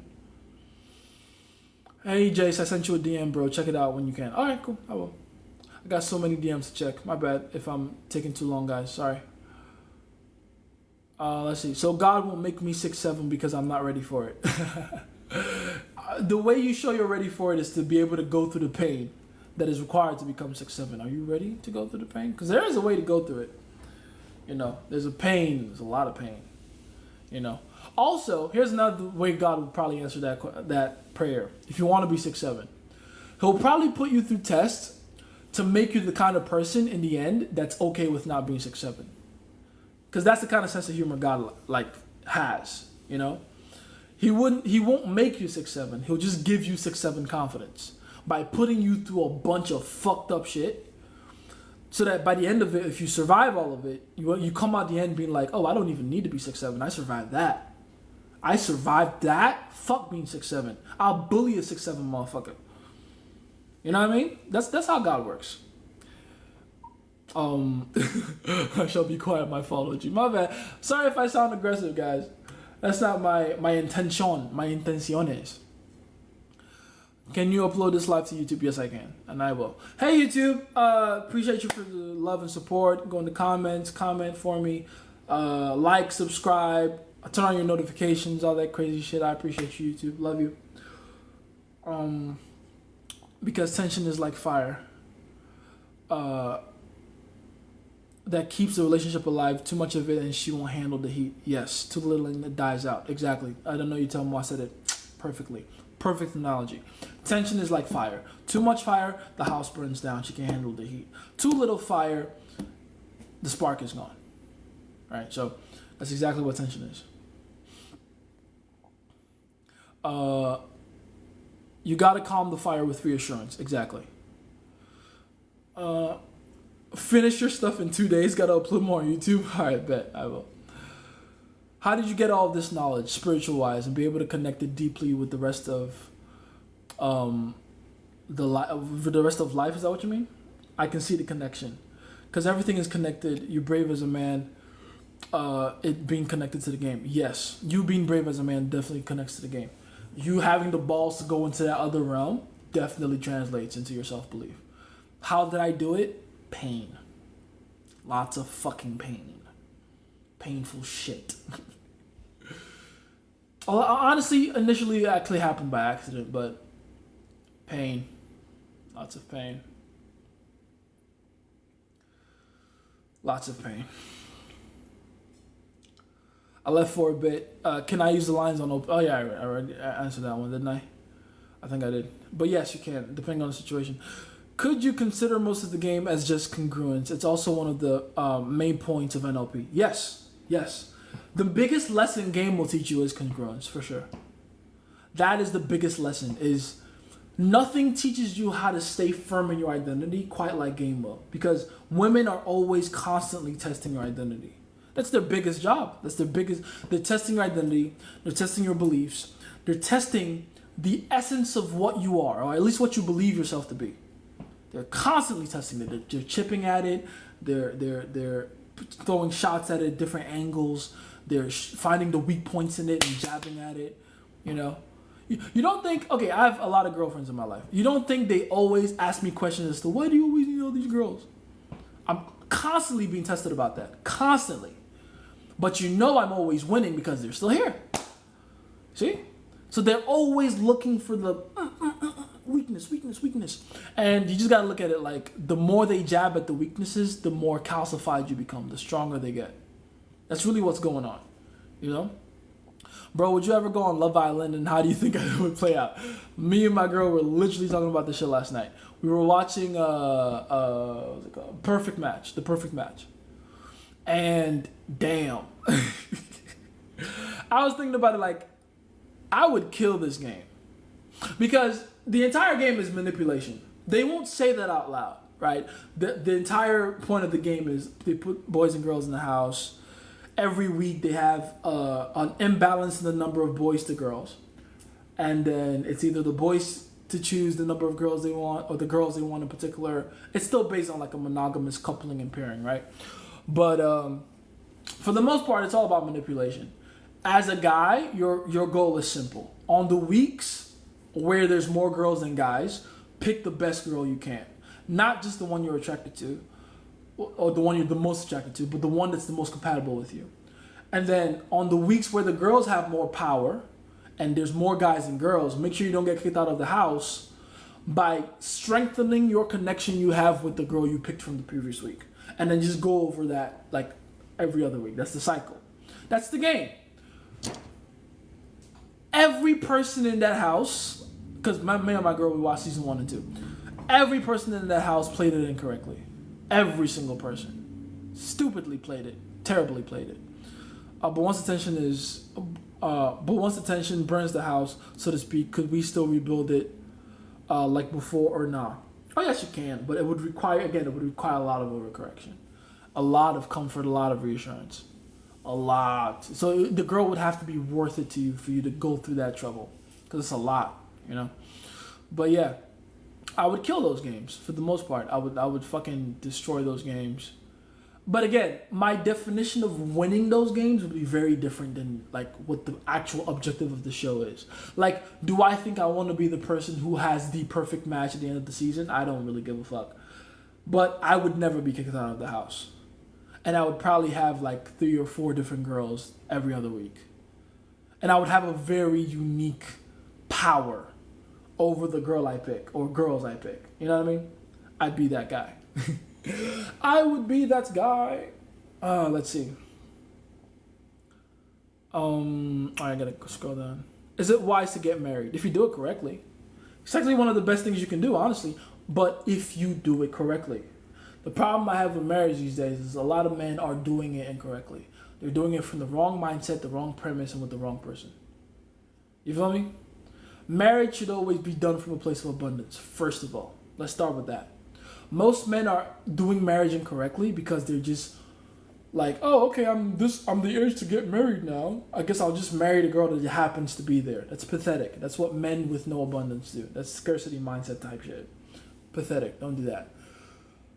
Always marry from a place of, I got all these beautiful girls. They all like me. They all love me. They all want me. Which one do I really like the most? Which one do I really think is, into me and my my vision, my mission, my goal? Which one is the most bought into what I'm all about? Because one of the things that game really teaches you is that it's not about the girl herself or, how beautiful she is or anything like that. Like, all those things are bonuses. They're nice bonuses. But really what's the most important is she fucking down? Is she down? If you were to ask me, oh, Jay, should I pick a 7 that's completely into me or a 10 that's kind of into me? Pick the 7. Pick the 7. Every time. It's not even close. Pick the 7. I know. I'm the guy that's always been like, oh, get a 10. Yes, get a 10. Like, they're easier to deal with. Do you think you could date the whole cohort and leave no one else with women? It wouldn't be, like, the show would find a way to kick me out if I did that. I could do it. I could. But the show would find a way to kick me out. Like, especially a show like Love is Blind. Like, it would be the easiest to do that on Love is Blind. Because all Love is Blind is just verbal game. That's it. Easy. Fucking easy. Easy. So, the show would find a way to kick me out if all the girls are just focused on me and me alone, and then all the other guys aren't getting the play they want. You know what I mean? So, the show would find a way to kick me out. That is what it is. Let's see. Being ruthless with money. Ruthless is an interesting way to put it. Are you married? Hell no. No. I'm not against it. Who knows? I fucking pop around with a ring tomorrow. Who cares? Who knows? But no, not married. No, absolutely not. Someone asked me that before, by the way, like, how can you give marriage advice if you're not married? Well, simple, because marriage doesn't make the game any more special. It doesn't. Like, I don't care if you have a ring on your finger or not. Women are women. The game remains the same. The principles are the exact same. Like, if you give her too much assurance and not enough excitement, when you're still boyfriend and girlfriend, you will get the exact same results as if you do that when you're husband and wife. Does that make sense? Like the principles remain the same. Don't think, oh, I have a ring on my finger now, it's different now. No, the fuck it's not. No, it's not. If anything, the only thing that's different is now you have your balls on the table. You've given her more of your power, which means you not have to fucking overcompensate with your game. Right? I don't think, let me put it like this. We're talking about marriage. Let me put it like this. I don't think motherfuckers understand how much more game they have to have if they're going to get married. Because it's a deficit to be in a marriage. From a game point of view, it's a fucking deficit. You're giving her all this power over you. You're making her more consequential to you. You're literally putting yourself at a massive disadvantage. So you have to have amazing fucking game to be able to do that correctly and still have the power in that situation. Spitting when you're talking. Yeah, because I'm spitting facts, duh. You have to have amazing game when you're fucking doing that. Amazing game. Amazing game. And by the way, women know this. Like, that's why she's like, trying to distract. Women know the kind of fucking deficit you're in when you get married. They know it. You know why they know it and don't tell you? Because it's a massive advantage for them. A woman doesn't want to get married and have access to a man's time, life, money, attention for the rest of her life until she decides to get divorced. Because what man wants to get divorced and lose half his shit, right? It's a terrible, terrible, terrible situation to be in as a man. So you got two options. Either never go into that ditch, or if you're going to go into that ditch, boy, be good at climbing. Be very good at climbing. And be okay to lose it all. Like I told you guys, I don't know if I'm going to get married. I'm not the type to make marriage my fucking life purpose, right? I got bigger things to do. But if I ever do get married, I promise you, just know, like if you hear, oh, Jason is getting married. I mean, I would tell you guys anyway, who cares? But if I ever announce it that I'm getting married, understand that I'm essentially telling you guys, I'm willing to lose half my shit to this bitch. Do you understand? I would have to be okay with that before I even, did all that other shit. Oh, but what about prenups? Why don't you protect it? Fuck all that. That's some pussy shit. Oh, I'm gonna get a prenup to protect my shit. So then just don't get married, you asshole.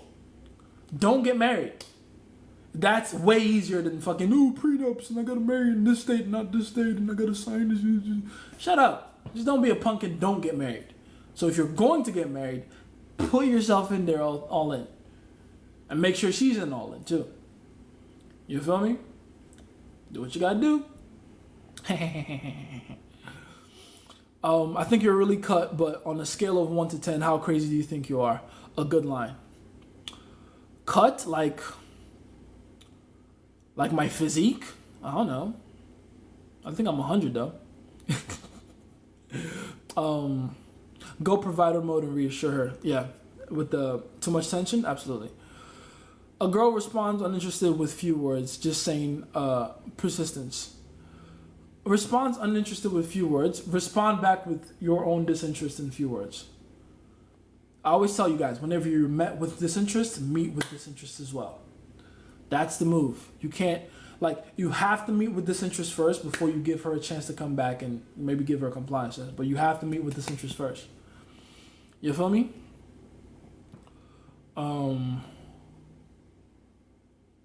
Let's see.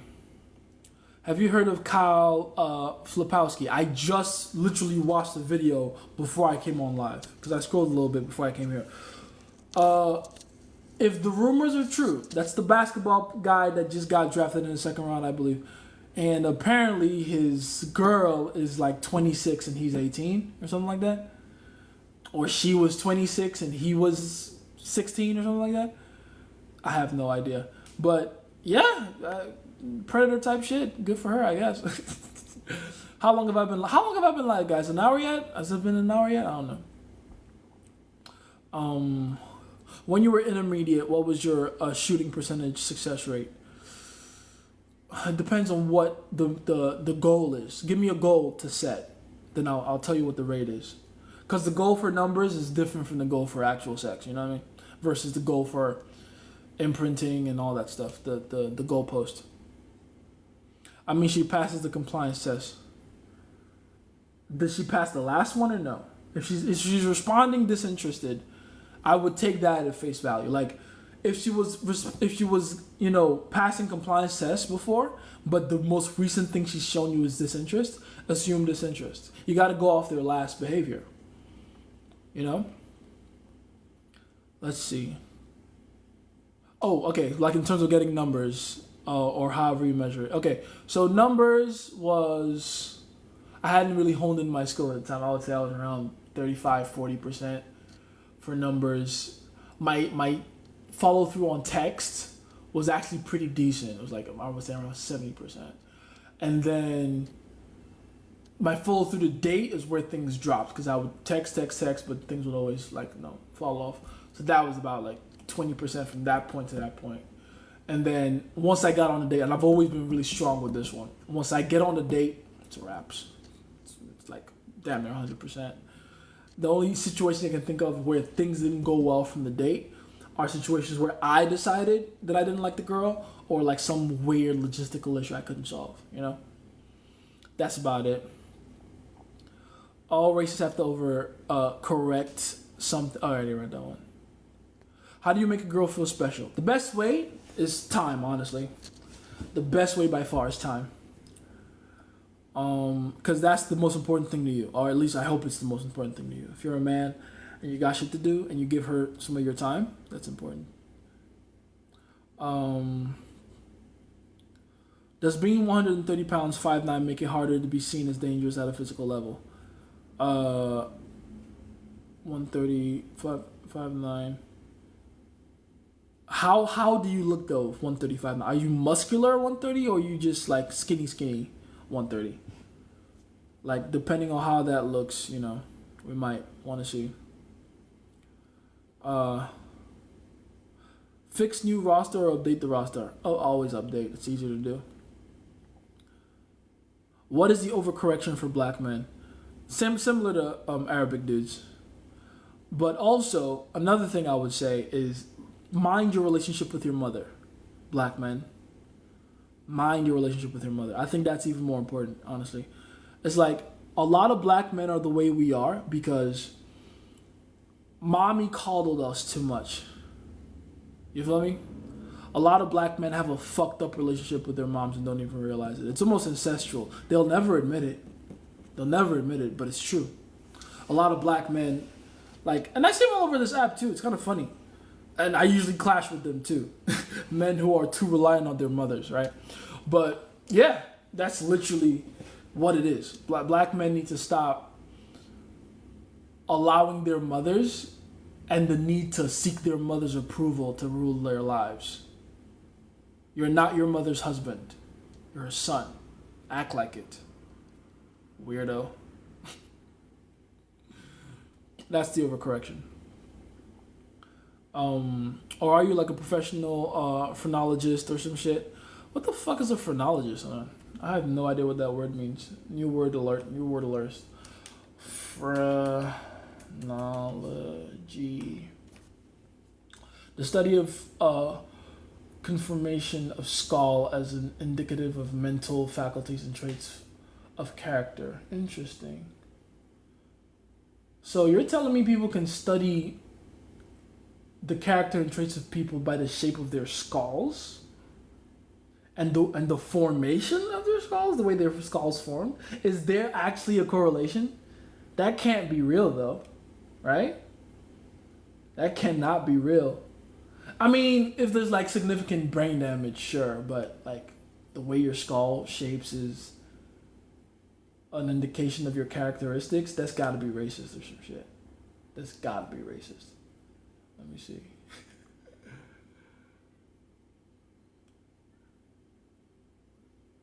Oh, it was popular back in the 70s, in the 1700s actually, okay. And it's been discredited. That makes sense. Yeah, I figured that makes sense. Yeah, so no, I'm definitely not a phrenologist. New word, I'm happy. I like new words. You said be creative, may you advise me how? And yes, she did make lots of sacrifices that I kind of ignore. Interesting. The creativity part is going to come down to your ability to observe her and figure out what it is that means the most to her. It's not hard to figure out what people value when you observe them correctly. And then your job is to make sure that whatever it is that means the most to her, whatever it is she values, make her give it to you. That would be a worthy sacrifice. You feel me? What do you mean when you said you can't nice your way in? Why did I say that? Oh, that's the fucking title of my life. I forgot to change the title. I said you can't nice your way in as a way to remind men that you can't conform your identity to be female friendly to get pussy. That's really it. It's a very incorrect notion a lot of men have. Oh, I'm just gonna be the most feminist soft boy that women want because I'm emotionally mature and introspective, and that'll make them want me sexually. That's not how it works. I'm sorry. Sex is primarily a physiological function. So if you want women to want to have sex with you, you probably want to do something to their physiology by, using stimuli that they can actually respond to. Because being nice doesn't get women wet. It doesn't. I'm sorry. I know. Movies, TV, and even women on TikTok, right? They'll all tell you, oh, yeah, just do this and be nice and do all.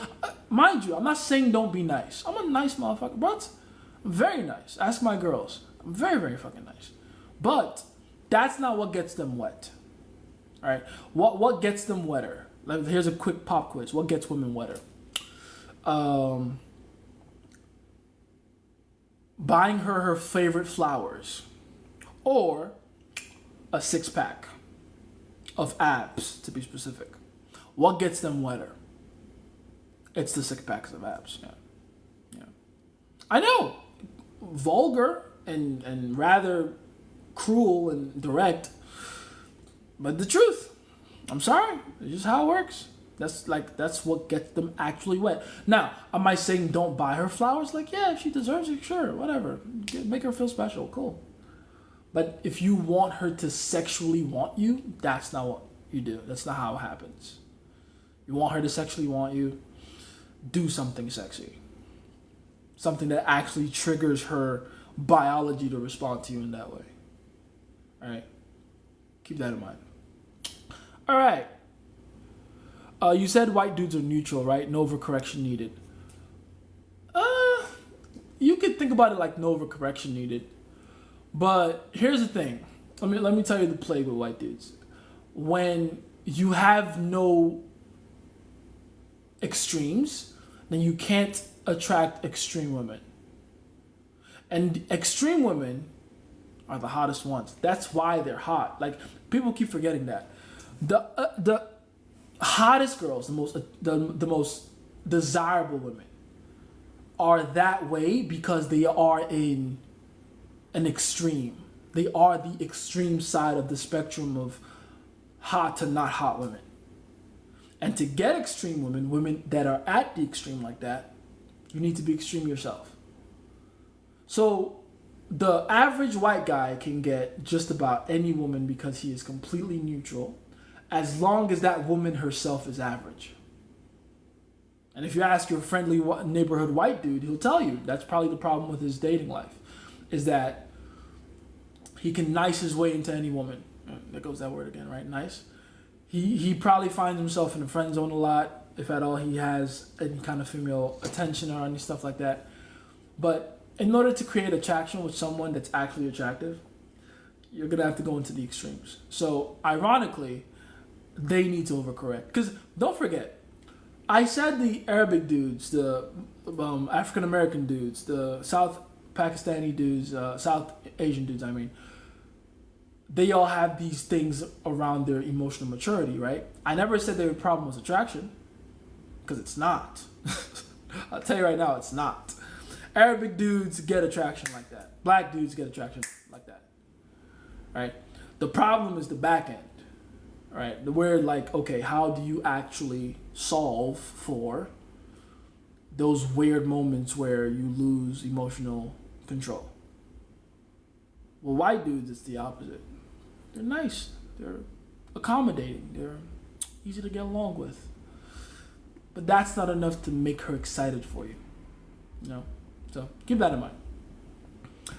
Let's see. I already read that one. Most of the problems we have with gangs in Haiti, besides poverty, is a lack of emotional maturity. Little things are seen as disrespect. Literally. Same thing in Nigeria, same thing in America. Gangsters and gang members are some of the most scared little boys you'll ever meet. That's why they join gangs. Like, that's why anyone would join a gang.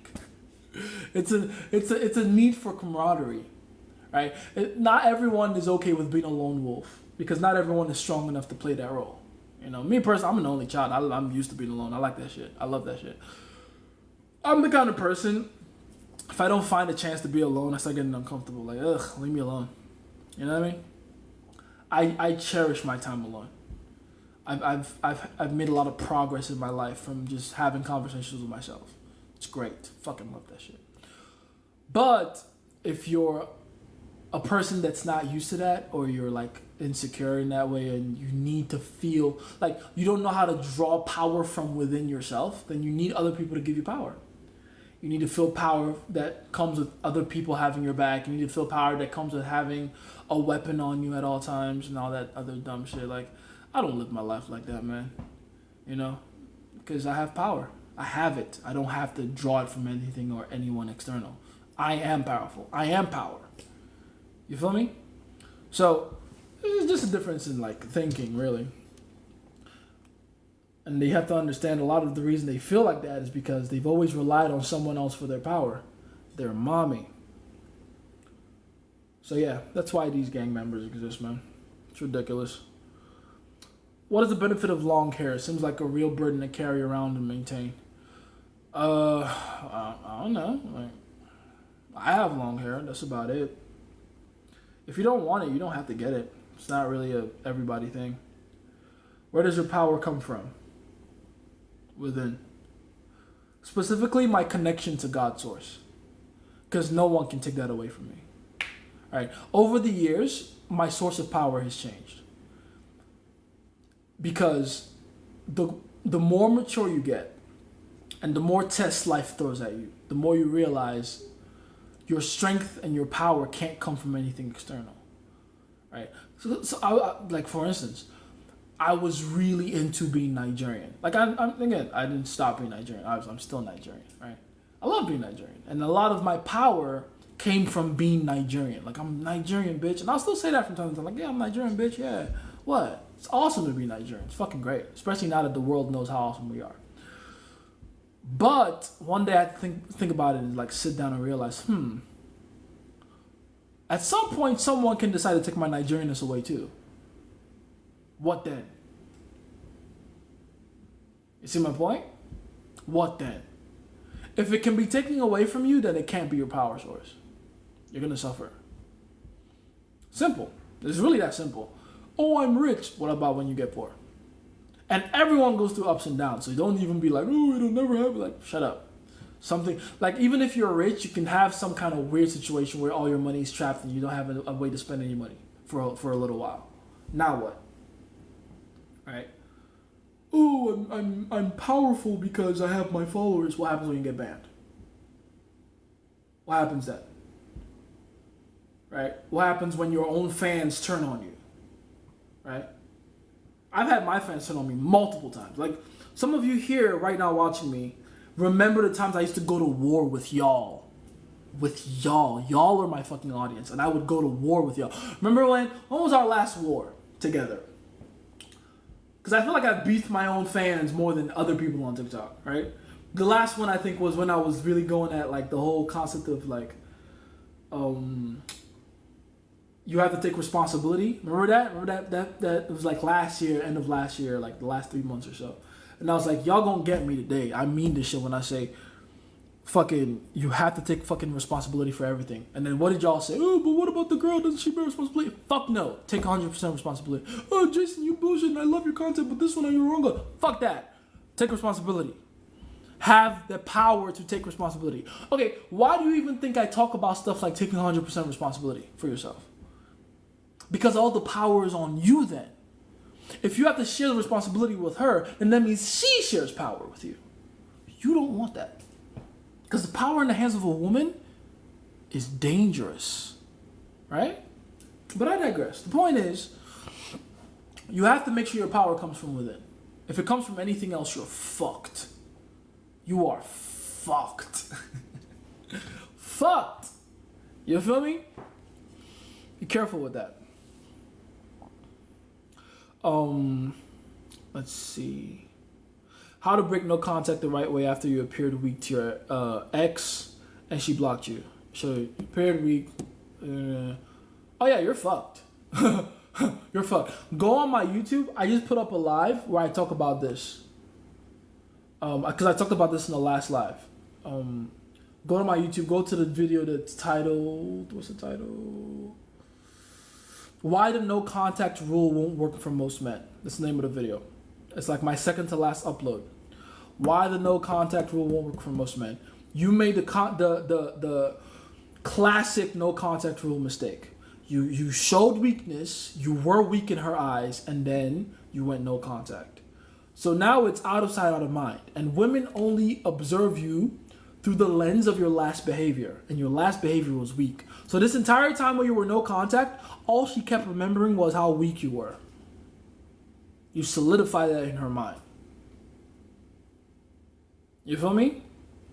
At this point, your boy, you need to overcorrect massively. You need to do something to make her know that you are not that weak little bitch she remembers from before. I don't know what it is you got to do. I don't know your situation. I don't know the context, the details or whatever, but, figure it out. You're going to have to massively overcorrect, okay? To some girls, that aggression is attractive, but even then, I don't know, it's weird. Yeah, like I said, I literally just talked about that too. Like, literally. The aggression is attractive. It's just, if you overdo it, then you stop being an attractive threat and you just become a threat. You know what I mean?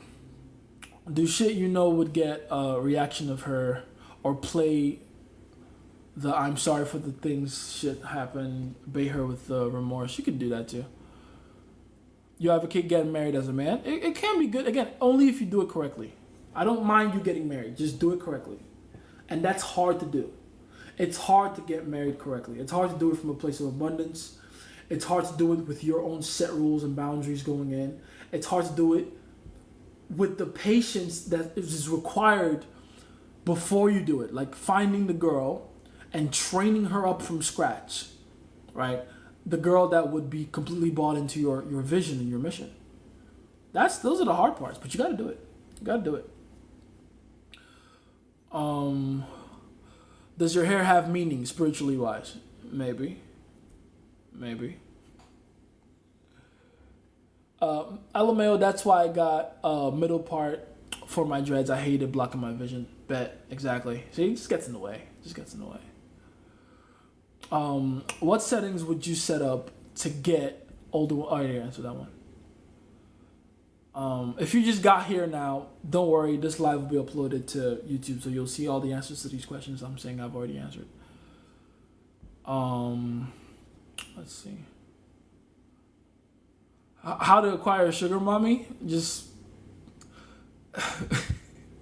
every girl I date is technically a sugar mommy, because what exactly is a sugar mommy? It's an older woman that gives you money, right? What about you just get a younger one that gives you money? And if a girl loves you, that's what's gonna happen anyway. Like when a woman loves you, she's looking for an opportunity to take care of you. Like that's natural, that's normal, right? I literally have like 4K. I don't know why I fucking mixed up those words. I have like fucking 7 laptops at my place because I just keep getting laptops from bitches. Because I'd be like, oh, my laptop is slow. I need something to edit faster. Here you go, babe. So like, cool, thanks. New laptop. You know what I mean? So when women love you, they take care of you. That's what happens naturally. Don't think too much about it. Don't think too hard about it. Nah, I want her to be older and pay for everything. Fair enough. Older women do have more money, right? Like, so just do the same thing you would do with the younger girl. Do it with the older girl. Boom. Money. Congratulations. Especially you've already put a few girls through like the little process So just do that, but with the older ones that have money. That's it. Right? It's kind of funny. My mentor literally just talked about something very similar to me. Getting rich is just doing what you would do for a low or mid tier customer, but doing it for a richer client, and then boom, money. Type shit. Let's see. Preferably beautiful. Her being white or beautiful doesn't change the game, man. It's the same thing you're doing right now. It's the same. Just put her through the imprinting process, because all you're doing is literally just getting her to be invested in you. That's like women putting money on you, like spending money on you, buying you gifts, buying you food, whatever, putting money on your account, sending you money directly, whatever. It all just comes down first to how they feel about you.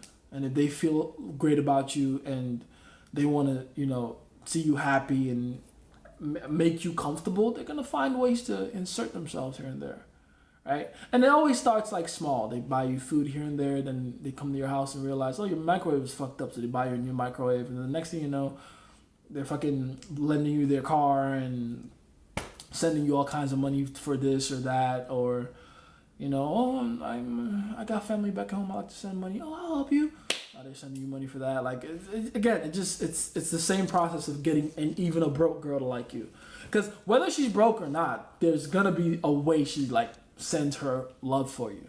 It's gonna happen as long as she's fucking into you. You know what I mean? Let's see. How do you flatter them without validating her? You tease after you flatter. So you tell her, oh, you don't look a day over 22. And then you go, you know what? Now that I think about it, you do have older energy. And then she's going to go, what do you mean by that? And you reeled her in.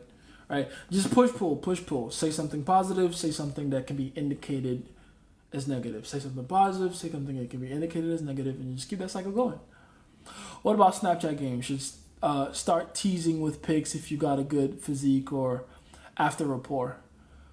Your physique shouldn't be something you should send her on Snapchat, honestly.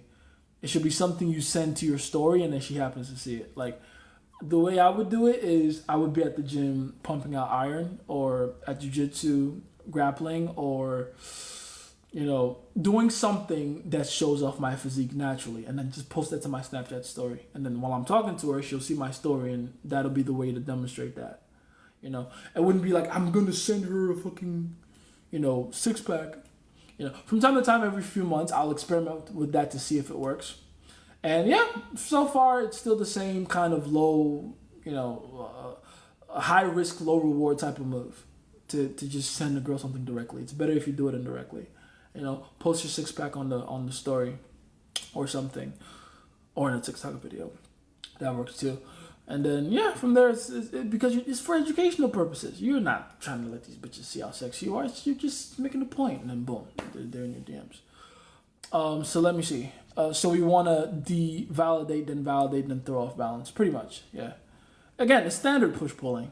Her being older doesn't, change the rules of the game all of a sudden. Right? It's like, oh, she's an older woman. Yes, but it's still game. Game is game. Push, pull, tease, compliment, devalidate, go from there. Compliance test. Don't forget the compliance test. What does that have to do with it? Just game her breath. How do we learn NLP after reading Introduction to NLP? You start seeing NLP in action. Go watch a few of Darren Brown's magic shows. He uses NLP very well. Also, go type in NLP Barack Obama. You'll see a few videos of people breaking down Barack Obama's speeches where he uses NLP heavily. You'll begin to see how NLP is actually used in the field. Sexting before link, I've experienced 50-50 and thereabout, something like that. Very, again, low reward, high risk type of shit. Really doesn't change much in my opinion.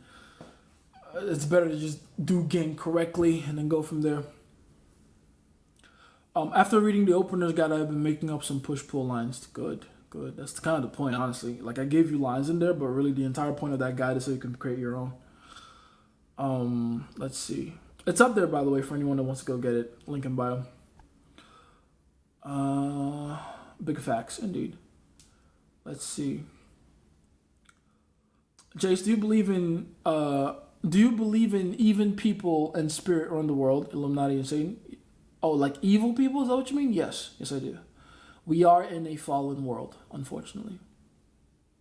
Unfortunately.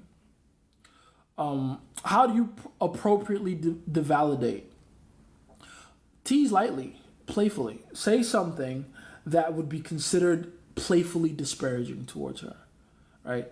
You can say something as playful and light and as like, I really like your physique, but I don't know why you chose that dress. Boom. Validated. You know what? The hairstyle is nice, but I think you can do better than that. You know what? I thought you were cool till you said that just now. I thought you'd be better than that. I'm slightly disappointed. That's how you devalidate women. You feel me? Let's see.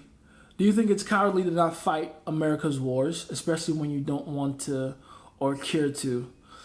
That's a tricky one, because on one hand, America is built on fighting for freedom and fighting to have what the society is, which is a really fucking dope society. Well, maybe not on a cultural level, but at an infrastructural level and a standard of living level and the convenience level, it's a great fucking place, man. It's awesome.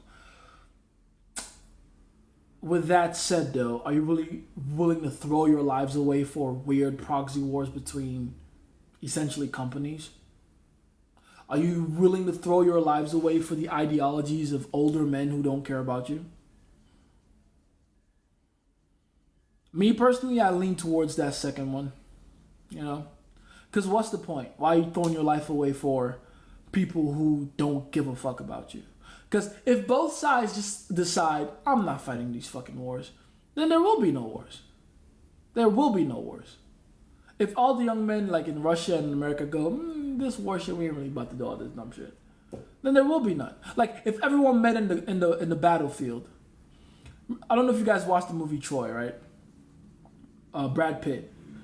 There's a scene in the beginning of the movie where the two warring armies show up. The Trojans and I don't remember the other side. Brad Pitt's side and the other side. And they're like, listen, instead of an old school fight to the death, both armies die, can we just have our two strongest duke it out and call it a day? Cool, thanks. And then they did that. And then Brad Pitt kills their biggest guy with one fell swoop of his sword, right? I think he stabs him in the fucking shoulder or the traps or something. But yeah, if both sides can just be like, listen, we're not doing this war shit. You want to play chess instead? That'd be cool. Just fuck it out like that, Jason's The World is Falling. Is there such a thing as a spiritual attack? Interesting. So several. Yes, there are spiritual attacks, but spiritual attacks don't Spiritual attacks don't stop in the spiritual world, if that makes sense. What people usually call spiritual attacks are really the mirror manifested version of that spiritual attack. Because when the spiritual attacks happen in the spiritual world, then they reflect among the other dimensions, down from the psychological to the emotional to the physical. Right? Now, your job, if you know what you're doing, is to stop it before it gets to the physical, because that's when shit gets really fucked up. Cancer doesn't start, I'm starting sounding crazy.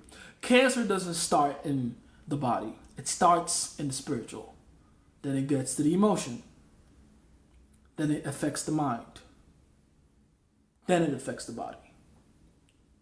And then it affects the body in stages. That's your doctors, right? So, if you know what you're doing, you cut it off before it gets down those levels. Cut it off. How you cut it off, again, it'll depend on what level you're proficient in. Can you stop it spiritually? No, you're not proficient there? Cool, stop it psychologically. Not proficient there? Cool, stop it emotionally. Not proficient there?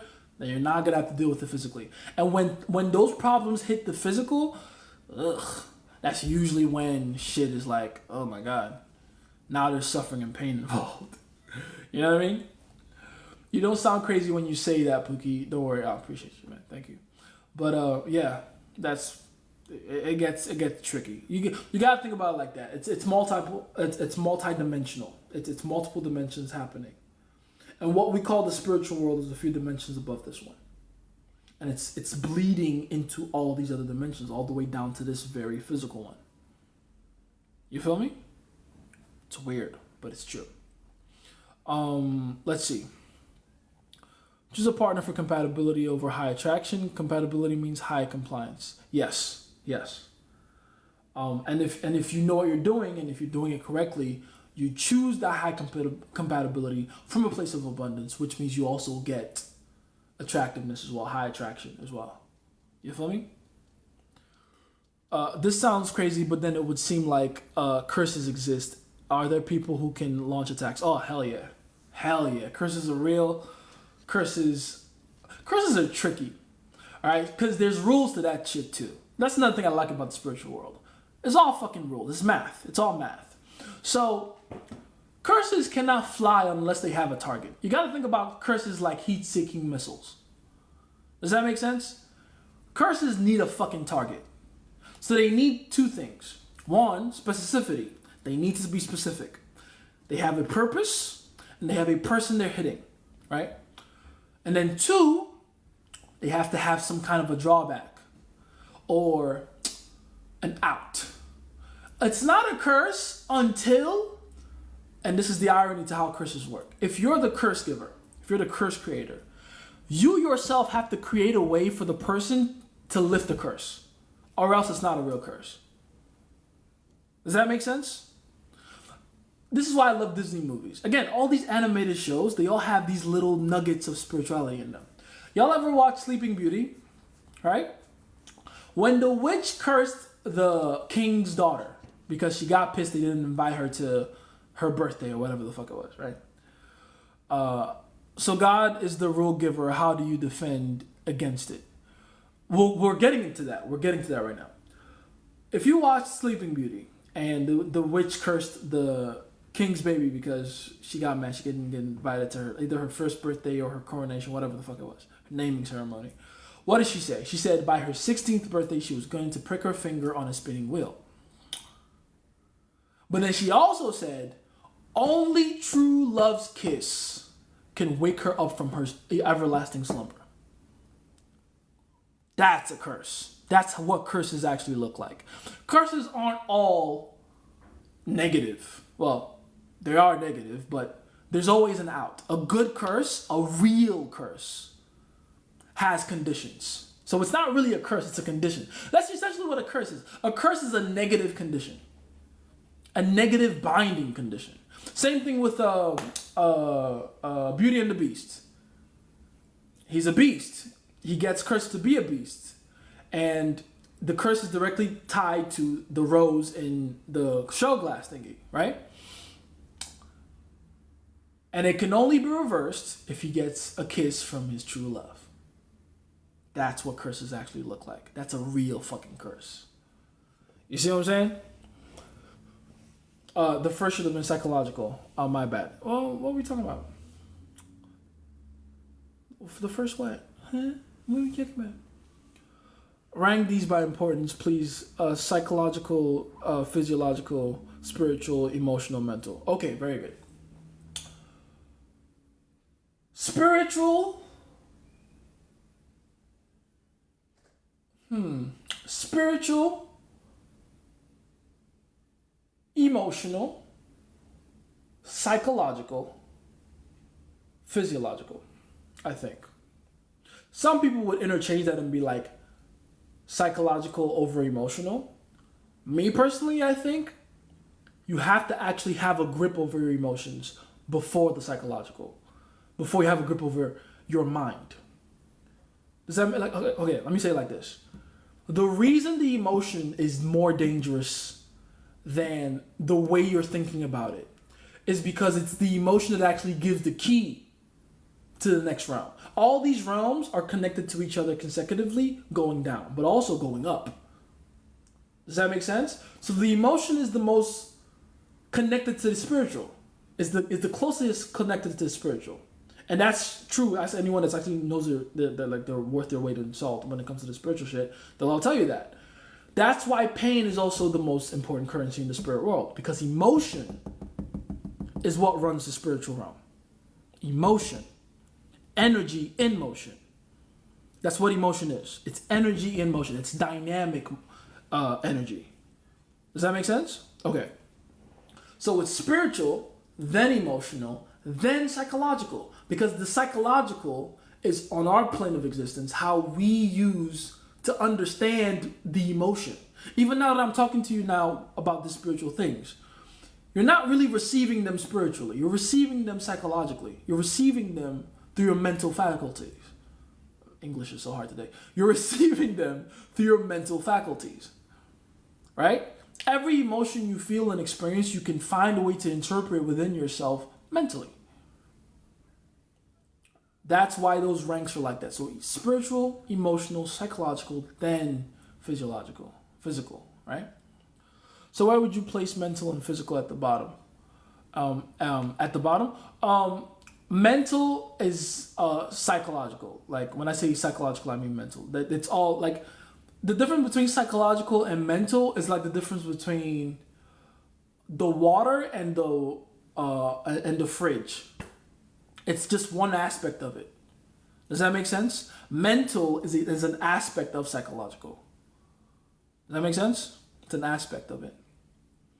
So God law rules all dimensions. Yes, it does. If this is true, then God would be your defense. Yes, like in terms of like curses, absolutely.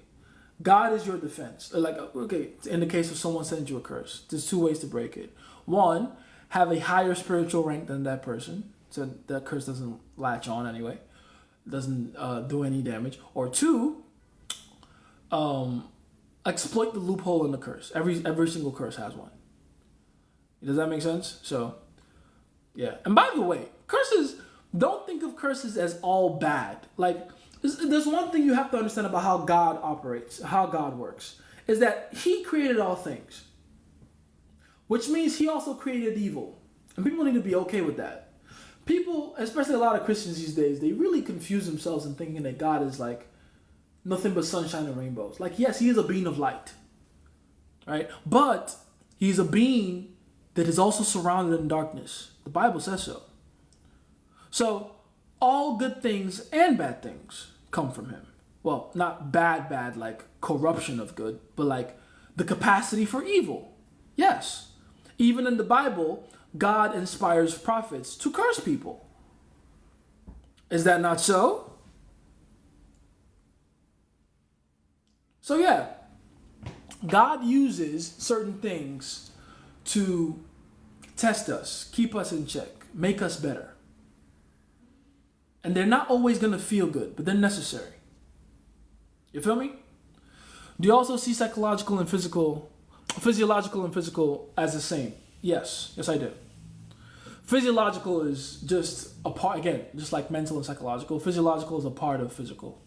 Because physical is anything 3D. The physiological is just your entire actual physical being, your person, the individual, on the biological impulse level. You feel me? But yeah. Remember in the Bible when God told Lot, hey, I'm going to give y'all some time to get out of the city of Sodom and Gomorrah before I bring it down with fire and brimstone. Fire and brimstone. That's not a nice thing to do. And then he said, while the city is burning down, do not look back. If you do, there will be consequences. And then Lot kept going. His wife decided, I'm going to just look back one last time. And she did, and she turned into a pillar of salt. Right? So that's a solid curse right there. Like, God said, if you eat of this tree that'll give you the knowledge of good and evil, he was speaking to Adam and Eve, you will surely die. Okay, fine, that wasn't actually a curse. That was him just letting them know what had happened, right? But the point is, God has boundaries too. And sometimes when you hit those boundaries, they're painful. Keep that in mind. So there's a difference between evil personified and obstacles God uses for testing. Yes. You could look at it. You're more than allowed to look at it like that. But also don't forget that God will allow actual evil to happen sometimes too. Like in the case of like Jesus going through the wilderness and being tempted by the devil. Why would God allow the devil to tempt his son? How would that happen? That's evil as fuck. Why would God sacrifice his own son? Evil. It is. But God uses evil for ultimate glory and salvation. And all those things, by the way, were all to prepare Jesus to be the sacrificial lamb of Christ. And that's why we can enjoy salvation, right? That's the point. Evil equals anti-life or causing death. Essentially, I think of it more like inflicting pain. That's what evil is. The capacity and need to inflict pain is evil. That is evil. And God uses that for his glory, for sure. He absolutely allowed it. Then that would mean there's a potential for greater good. Exactly. And that's why you want to rock with God. That's why God is awesome. Because it always ends well with him. The story always ends well with him. No matter what kind of evil he uses, the story always ends well with him. Is God's evil always for the sake of good? And should we be the same in our usage? Literally, yes. It's kind of funny. Someone asked me a similar question recently. He was like, "Are you? Well, you said you're a ends justify the means type of guy. Are you like okay with that? Is that a good thing?" And I'm like, dude, my God is that way. God is an ends justifies the means type of God. Because look at the means. He sacrificed his son, bro. Those are brutal, painful means. Like Jesus himself was like, listen, bro, take this cup of suffering away from me. Remember that? He prayed in the Garden of Gethsemane before he got snatched up by the Roman soldiers, right? He was like, Lord, I can't hear you right now. Because again, God turned his back on Jesus before that entire ordeal, right? Needed to, by the way, because he was about to put the sins of the world on Jesus and God don't fuck with sin. So he's like, listen, Father, I know you probably aren't listening to me right now because you've abandoned me in this hour, but if it be your will, take this cup of suffering away from me. But if it's your will, though, not mine. That's painful. Bro knew he was about to go through some pain, and he did. Crucifixion was not easy, bro. It was not fun and sunshine and rainbows and shit. But if that didn't happen, then Jesus would have not been the sacrificial lamb we needed to pay the spiritual contract. Again, goes back to what I said before. The biggest, most important currency in the spiritual realm is what? Pain. All spirit beings are binded by that rule, including God, because he is spirit too. And that's why for him to be reconciled with us, he needed to give a sacrifice. His son. Do you understand this? It's two-way. We need to make sacrifices to spirits to communicate with them. But they need to make sacrifices too to communicate with us. You feel me? That's how you know Jesus is the way. Because it's the only God out there that obeyed the fucking fundamental rules. Sacrifice. The only one. That's why I rock with Jesus, baby. The only one. Once you understand spirituality, you read the Bible, you realize Jesus is the only one that actually did this spiritual shit correctly. Only one. It's basically like making women go through pain for their own good and for you. A lot of you here will have children. When you're fathers, you will figure out this very quickly. Figure this out very quickly. Wrong, syntax there. But yeah, as parents, you'll have to do things that your kids will not understand in the moment and will see as very painful experiences that they have to undergo for you or under your supervision.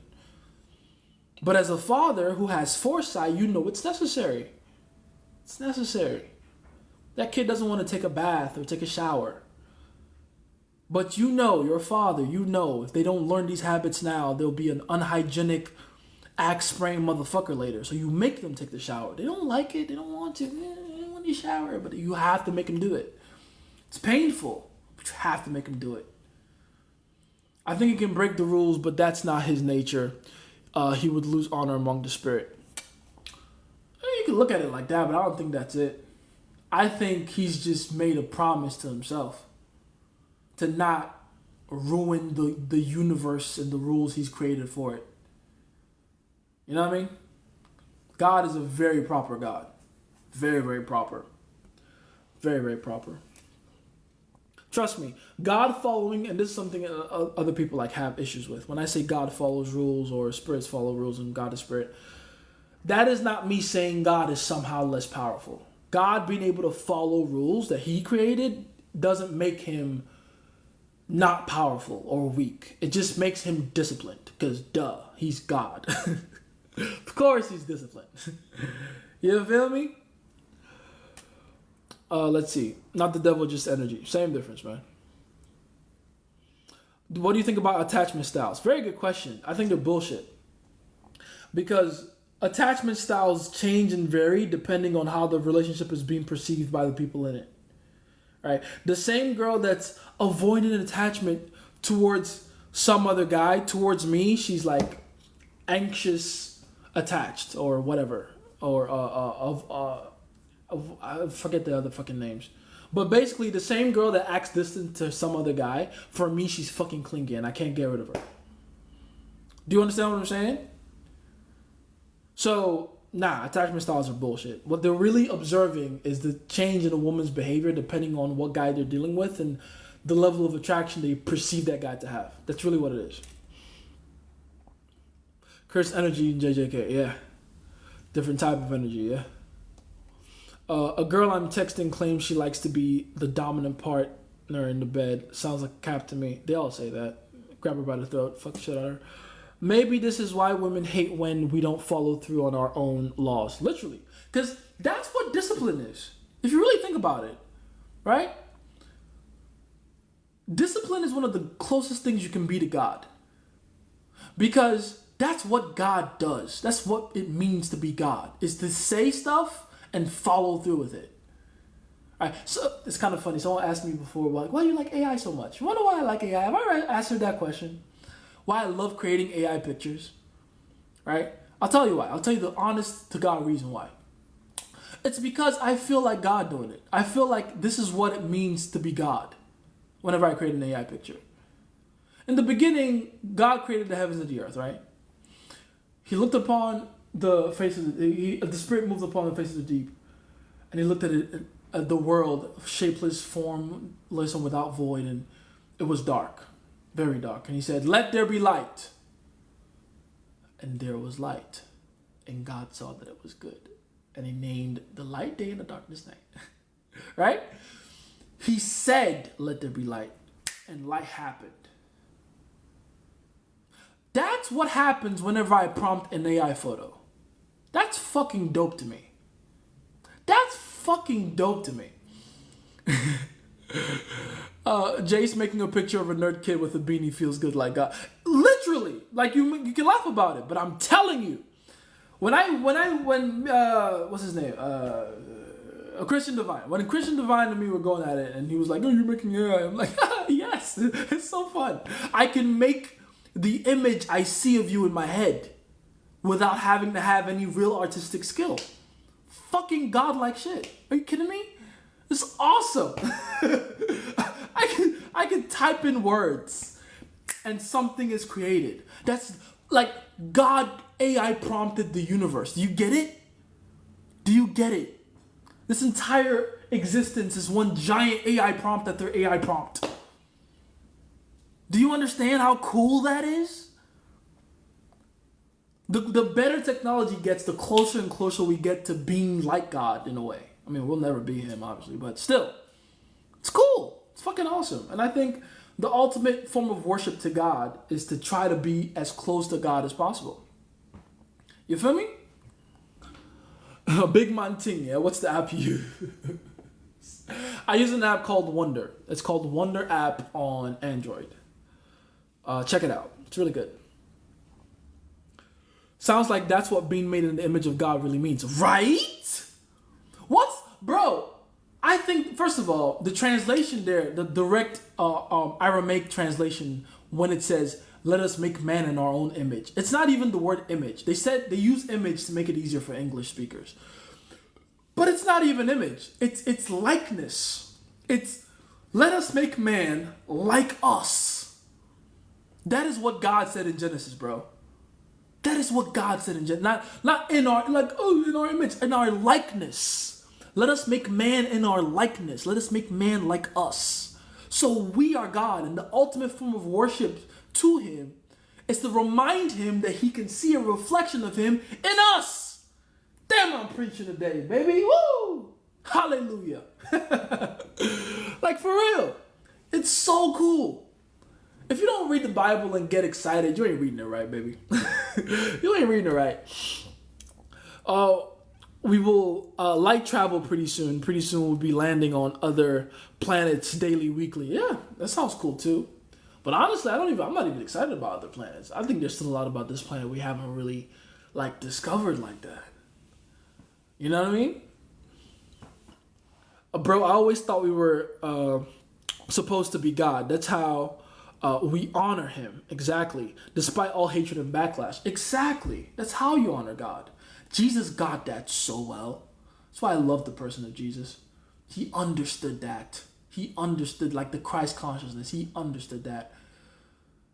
The point of being God's son is to reflect God back to him. It's the entire point. So you got to do God's shit. Holy sermon on a Sunday, indeed. That's the whole point, man. You gotta reflect God back to him. That's the whole point. That's the whole point. You feel me? Let's see. England barely got through in the Euros today. Oh, word? Let me check out what England did. Barely got through. Against who? Who got England out here sweating?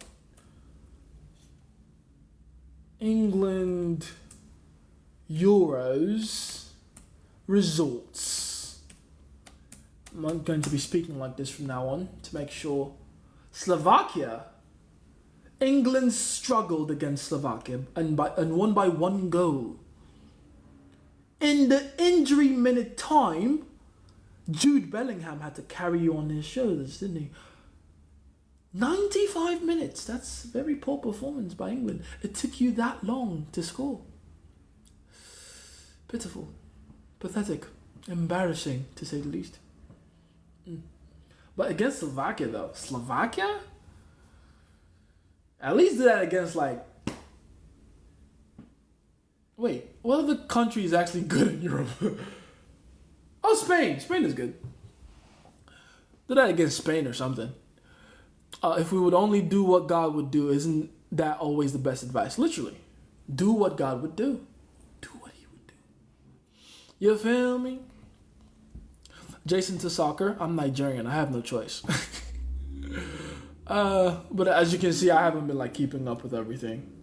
You know, fighting has been my love for years now. So soccer's kind of taking the back seat. Isn't there a difference between having the nature of God, Christ, and reflecting him in us? Nope. Same difference. Same difference, as black people would say. Same difference. It's the same thing. It is the same thing. Having the nature of God is to reflect God in us. It's the same thing. That's how you have the nature of God. Is to reflect his likeness through us. It's to allow yourself to be the mirror that reflects him to him. That is what having his nature is all about. A girl I'm talking to is a twin flame. Got me nervous. Aw, that's so cute. What if a spirit gives me some of their energy and I become liberated? Is it dark or light spirit? And you become liberated of what? Liberated of what? Because people seek liberation and freedom from things that they really don't need to seek freedom from. Be careful. Could you consider most of the game as just congruence? It's also one of the main points of NLP. Oh yeah, I already read that one. And yes, you're very correct. Damn! I read that a long time ago. I'm just not saying that shit. I have to catch up. Goddamn. Bro, would you ever... I already read that one. Tensions, bro. Nah, Frank. Some of them guys on these dating matches got no game. Literally none of them. I don't... Listen, man. I just watched The Perfect Match. Who really has game there?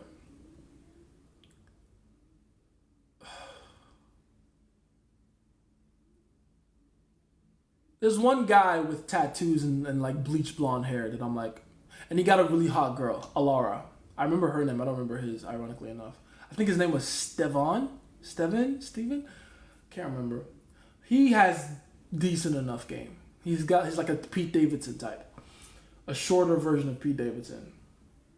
And then the rest of them are just guys that rely heavily on their looks.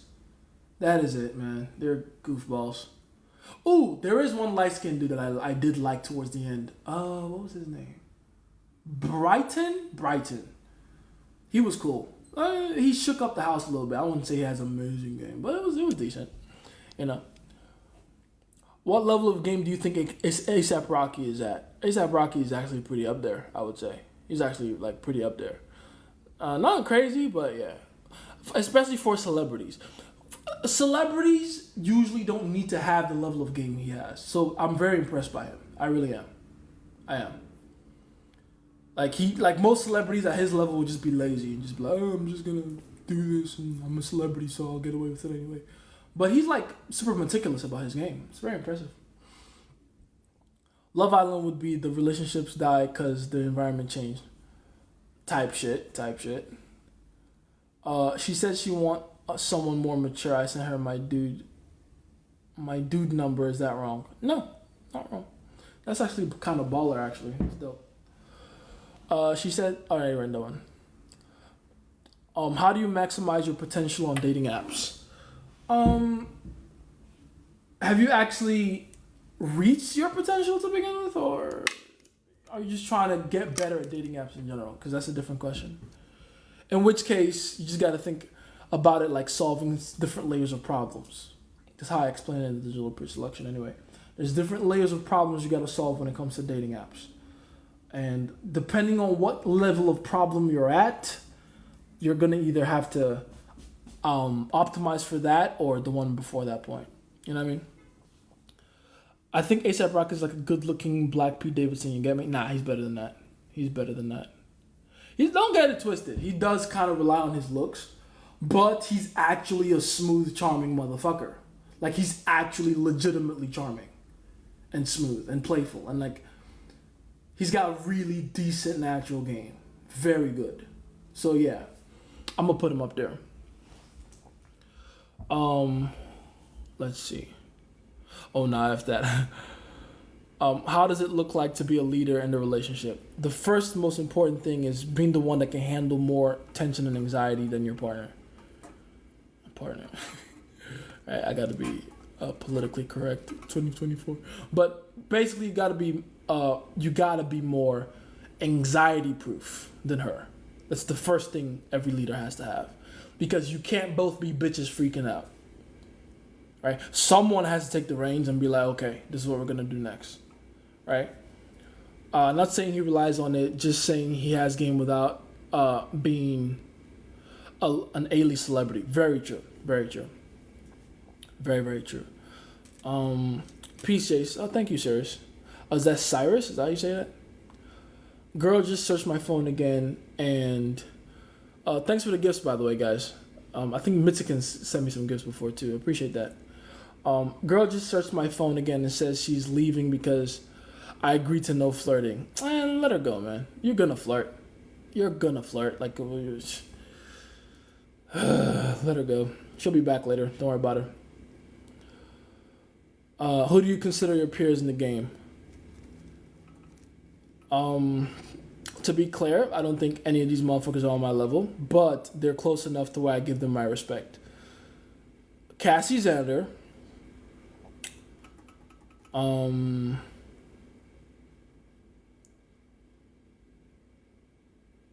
BRS,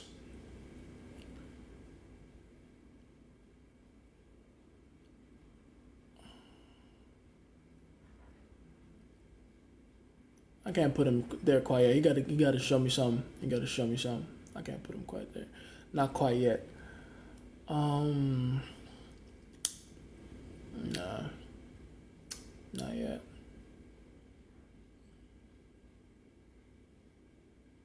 Kyle. I gotta put Kyle up there. And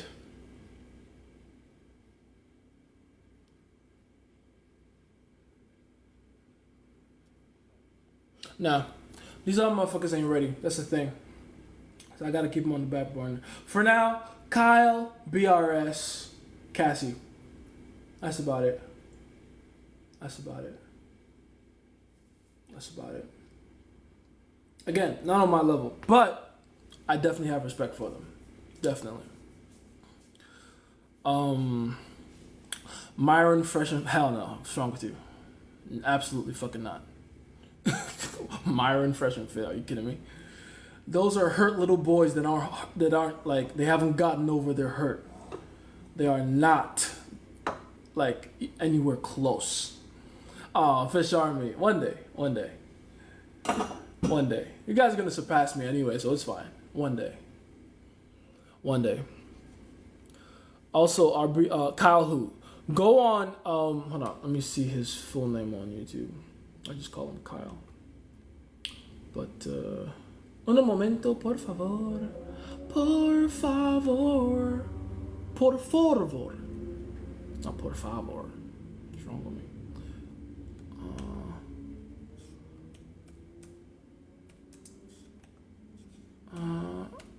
Un momento.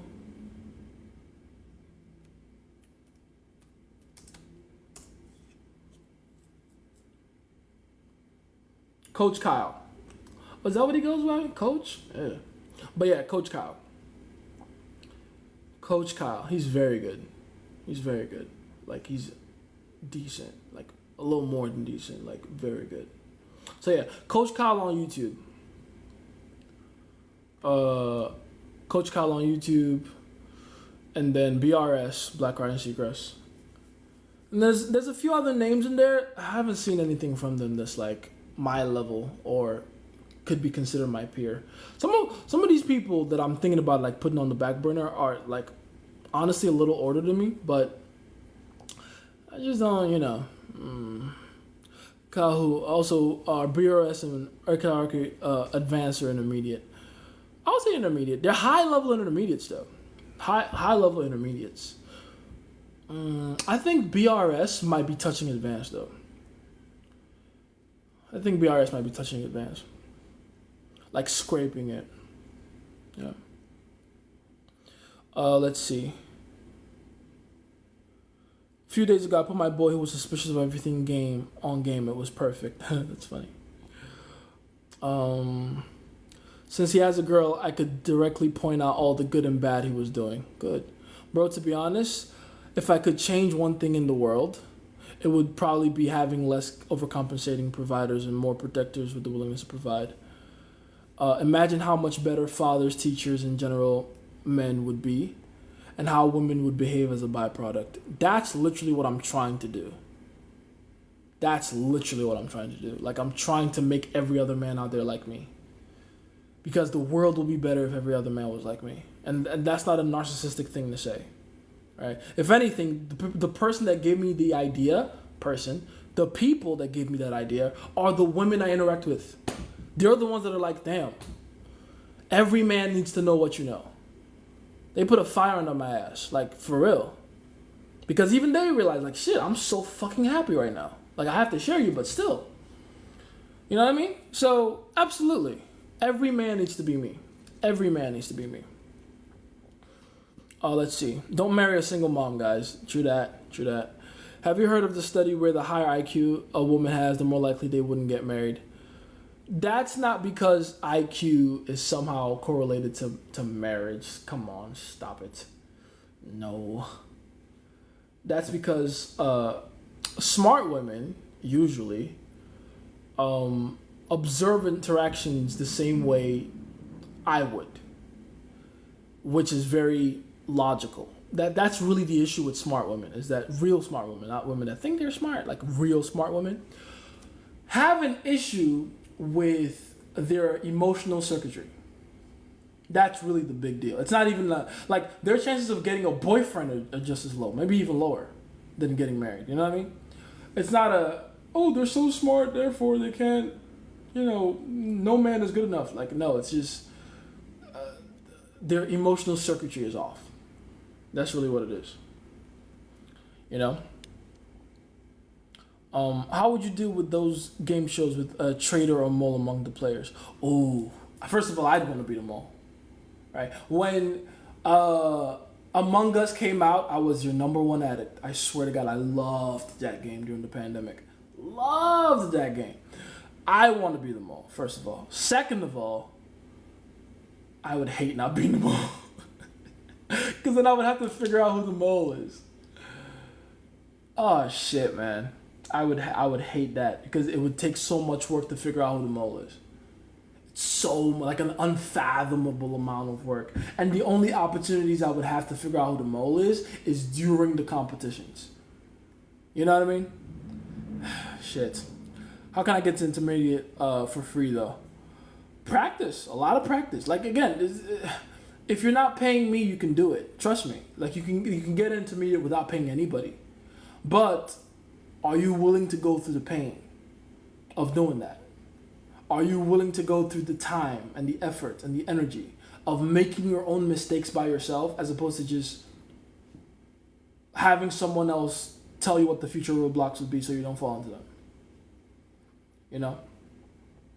Among Us on VR is very fucking awesome. Very true. Very, very true. You know about Taekwondo or Fit and Fearless? What's your opinion? I still haven't gone back to figuring out Taekwondo. Not too impressed so far with him. Not impressed with Fit and Fearless so far, though. I think let me tell you about Fit Fearless. I think he should move more towards like the personal development space. He would kill it there. I think that's what he should do. If he keeps talking about dating, he's going to get exposed. Especially by someone like me, because I don't mind doing it. I'll destroy him. But he needs to, like, I think his real gift is making men better on especially when it comes to fitness. I think that he would really excel there. I saw a few videos of him giving guys advice, like how to make themselves look better. Those are fucking beautiful. He should just stick to that shit. Just stick to that. He'd be amazing. He'd be amazing. He relies way too much on looks. He also shames men who aren't attractive. Duh. You know? Yeah, you know, can't blame the guy. The guy probably used to be super ugly and then spent a lot of money and time to make himself look attractive, and now he believes that's the most important thing. It is what it is. Italian Jace, my fave, probably. Italian Jace is crazy. Let's see. Same. That's true. Getting on the date, my percentages would be like 60%. Yeah, about. You need muscle bro, kidney guy. Kidney guy? Who's kidney guy? Because I know you ain't talking about me. You know what I'm saying? I'm out here muscled up. You know what I'm saying? I'm more proud of what the muscles can do than the actual muscles themselves, though, to be honest. Man, he on point for real. I'm glad I got out of that while I was young. Yes. Yeah, don't work that way at all. It doesn't. The nice guy thing does not work. It just does not. You're right about the nice guy thing. Yep, true. It does not work that way. I'm sorry. I know. Ooh, just be nice to her. It's gonna get her pussy wet. No, a sweaty 6-pack of abs will. That's what'll get her pussy wet. You know. Or if you don't have a 6-pack of abs, do something that indicates the ability to get a 6-pack of abs. Like stand up for her, right? Or stand up to her. Even better, be disagreeable. That'll get her wet, you know. Oh, I'm just gonna be nice. It doesn't work. Sorry. All these guys on TikTok that you're seeing, like, oh, I'm just a feminist, I'm a this. I guarantee you, they're not getting the bitches you think they are, and if they are getting bitches, it's not bitches you want to be seen with in public. Sorry if I missed it, but can white Europeans still be extreme? Is it like? Oh, hold on. Sorry. Can you put that back up for me? That kind of timed out before I was able to read it. I want to know what's going on with the white Europeans. What's good, stud? How you doing? Yes. I love your name, by the way. Yes. Also, a massive shoulder to waist ratio. I've heard that is the same as when we see an hourglass shape. Shoulder to waist ratio is pretty good, but don't get too caught up on the waist ratio part. It's really how strong you look on top. Like if the shoulders are wide, that's all they fucking need, man. The waist don't need to be small. And that's coming from someone with a wide shoulder to waist ratio myself. It don't really need to be, you know. Because I've heard guys being like, I'm not going to train my obliques at all. Listen. You need to be strong. don't be out here doing everything for the sake of aesthetics. Well, unless you're a bodybuilder and that's what you do, cool. Don't listen to me. Skip oblique day. But for the rest of you, train your fucking obliques. You'll be fine. Is it like a top percentage of man thing? Sorry if I missed it, but can white Europeans be extreme? Oh, when I was talking about okay, yeah. So yeah, you can like extremity is something you do to overcompensate, though. Now, white European men, depending on the region you're from, you're known for different things. Like the Russian dudes are known for their stoicism and their like coldness. Same with German dudes, to be honest. Swedish dudes are the opposite. They're known for like their blasé nonchalance, right? So I would say the American white average man would be the standard for neutrality. But then the other European guys, they probably got to work more on whatever they need to work on. So Russian dudes probably got to work on being a little more open and expressive. Same with German dudes and Romanian dudes. And then, the Nordic countries, the Swedish guys, they probably got to work on like being more masculine and taking the leadership role. Because they grow up in societies where, women are essentially like they're in matriarchal society. So, it makes sense. Do that Italian accent again, Pooks. Did I do an Italian accent? Can I even do one? Do an Italian accent. I don't know why, but I end up sounding like Super Mario. It's me, Mario. Shout out to Mario, man. That game made my childhood. Coach EO is another fake. He should stick to wholesome advice and leave game alone. Exactly. A lot of these guys, I just literally feel like that way about. They're not good enough to be giving advice about anything. Coach EO clearly to me sounds like a guy that has literally had a handful of women in his life. Like I'm telling you, I can smell his body count from here, and it can't be more than 15. It really can't be. It cannot be. It's very obvious, at least to me, So yeah, he shouldn't be talking about women, honestly. Talk about something else. I'm not saying they should go off the internet forever. I'm sure they have value to offer. Just don't make my job harder. You just go do something else. I think you did it on accident earlier. Shit was cute, bro. Thank you. Appreciate that. Let's see. Got any lines or moves to get the kiss? Feel like I'm missing chances to move things along quicker. Apart from just feeling out the moment. You ever just try telling her to kiss you? That's literally what I do. I'm very lazy about getting the kiss. Very lazy. I literally just go, how long have we been talking? Oh yeah, that's weird. We haven't kissed yet. All right, come here. Come give me a kiss. Literally. Like all my dates, that's literally how I do it. Like, damn, I haven't kissed you. All right, come here. Come give me a kiss. Come sit on my lap. Come on. I'll usually pair it, by the way, with some other sexual contact, right? So I won't just say kiss me. I'll say like hold my hand or sit on my lap or slow dance with me. I'll do that sometimes.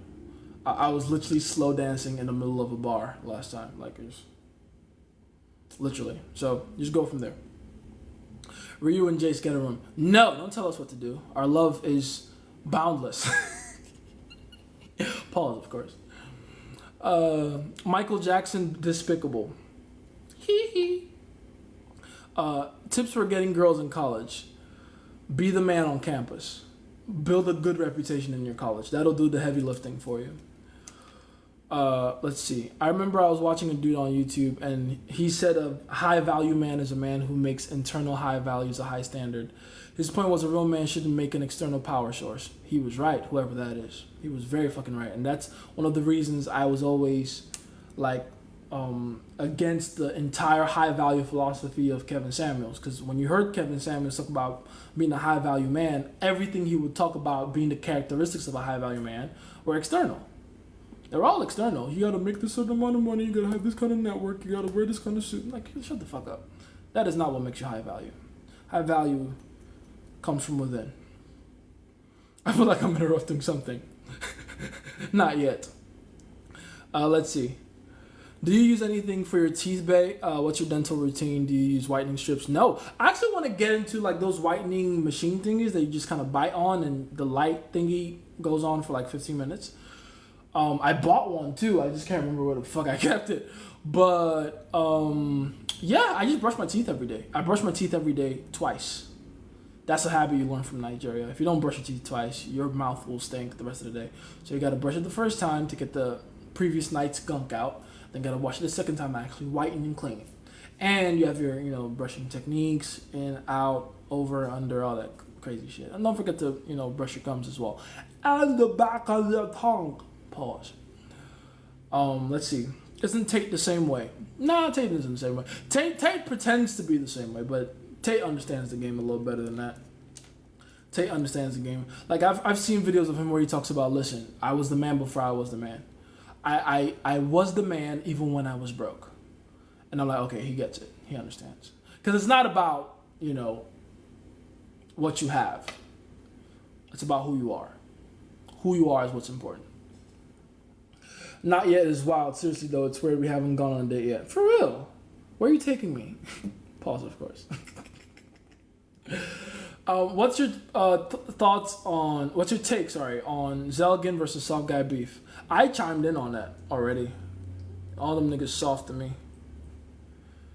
All them niggas soft.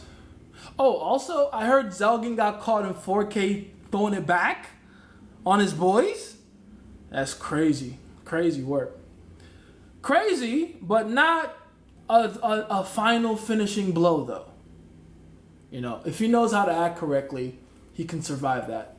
Nah, actually, hold on. It might be too late for him. It might be. Because I remember him making fun of BRS for taking it up the ass. Which, by the way, this is, again, another reason I have respect for BRS. BRS is a bisexual man that owns it. That owns it. I'm going to say it again. That owns it. I don't care what kind of person you are. If you are authentically that person, I fuck with you. Am I bisexual myself? Absolutely not. But I can respect the fuck out of that. I don't even necessarily agree with that, but I can respect it because he owns that shit. Zelgin said, "Oh, you take it up the butt," and he came in a video later saying, and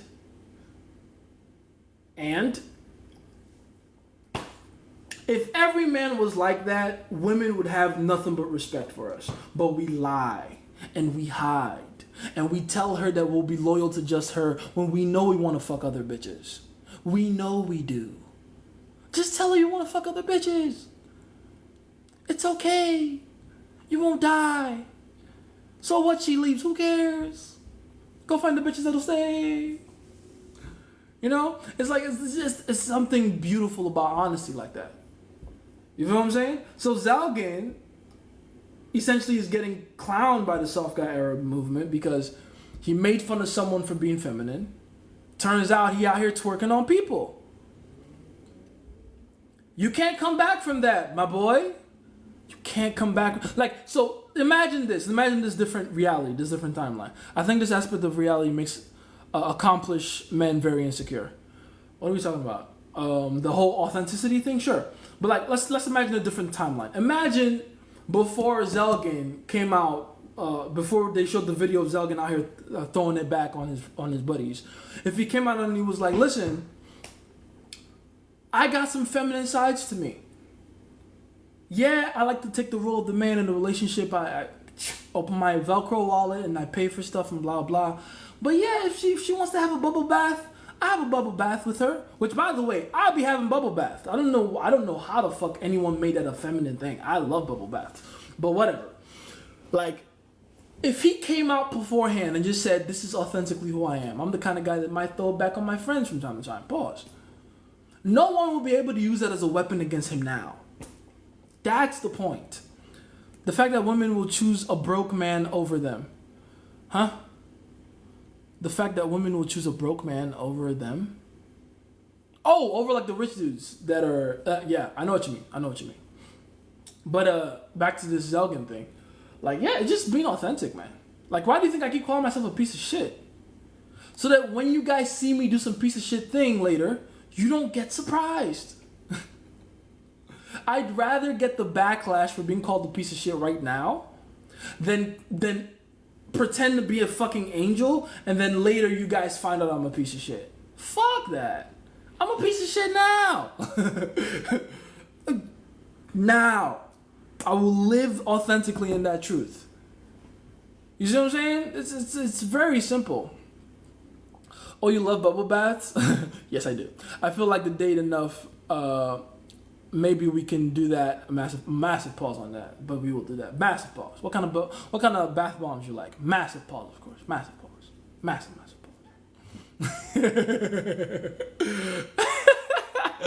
No, hey! No Diddy though. Damn.